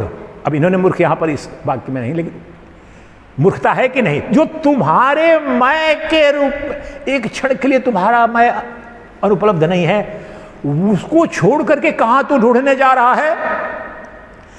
देह को जलाकर ध्वस्त कर देने से ईश्वर नहीं मिलता। कितनी सुंदर बात है, देखो, ये तपस्या करोगे, तप करोगे, ये करो, कुछ नहीं होने वाला है। देह जलेगा, तुम्हारा मन अज्ञान नहीं जलेगा। देह को जलाकर, आज कर रहे हैं ना निर्जला एकादशी, चलो उस पर मैं कमेंट नहीं करता हूं। बहुत सारे रोगों की वो जड़ है। पानी नहीं पीते हो, भोजन वोजन तो करो, चलो उस पर भी हम नहीं जाते हैं। ये सोचते हैं बड़ी तपस्या कर ली, निर्जला एकादशी, देखो सुना ना तुमने, वो महात्मा जी निर्जला, सुन के ही मुझे इरिटेशन हो रहा था। और सारे रोगग्रस्त हैं, 50 बीमारी, बड़ी तपस्या की, और कल से 3 किलो रसगुल्ले खाऊंगा और शाम में भी बचा हुआ रसगुल्ला भी चुरा के खाऊंगा, एक दिन के लिए निर्जला एकादशी कर लूंगा। ये उसी के लिए कहने का तात्पर्य है कि भाई तपस्या किसके लिए? वो नित्य तुम्हारे मैं के रूप में उपलब्ध है। देह जलाने, इधर उधर जाने का कोई, तुम्हारी बुद्धि को, बुद्धि में जो उसका भ्रमण कराओ, जो तुम परिक्रमा कर रहे थे, उसमें समस्या है। तो देह को जलाकर ध्वस्त कर देने से ईश्वर नहीं मिलता। अब यहां पर बहुत सुंदर बात कही है, उसको सुन लो, वो बहुत ही सुंदर बात है। उदाहरण के रूप में, देह को जलाने से देह का बाध नहीं होता। ध्यान से सुनो, नहीं,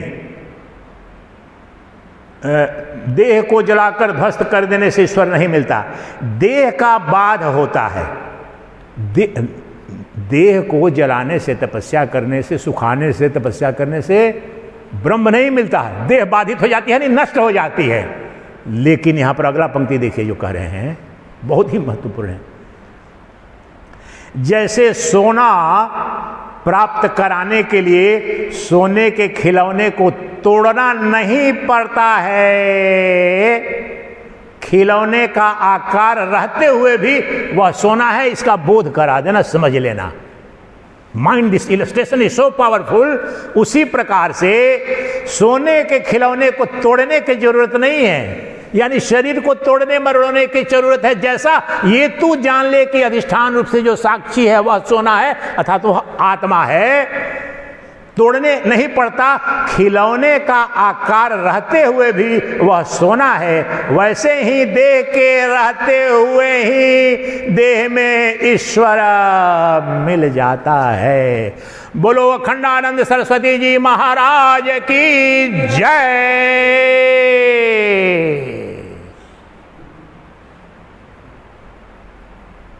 अभी भी कोई कंफ्यूजन है?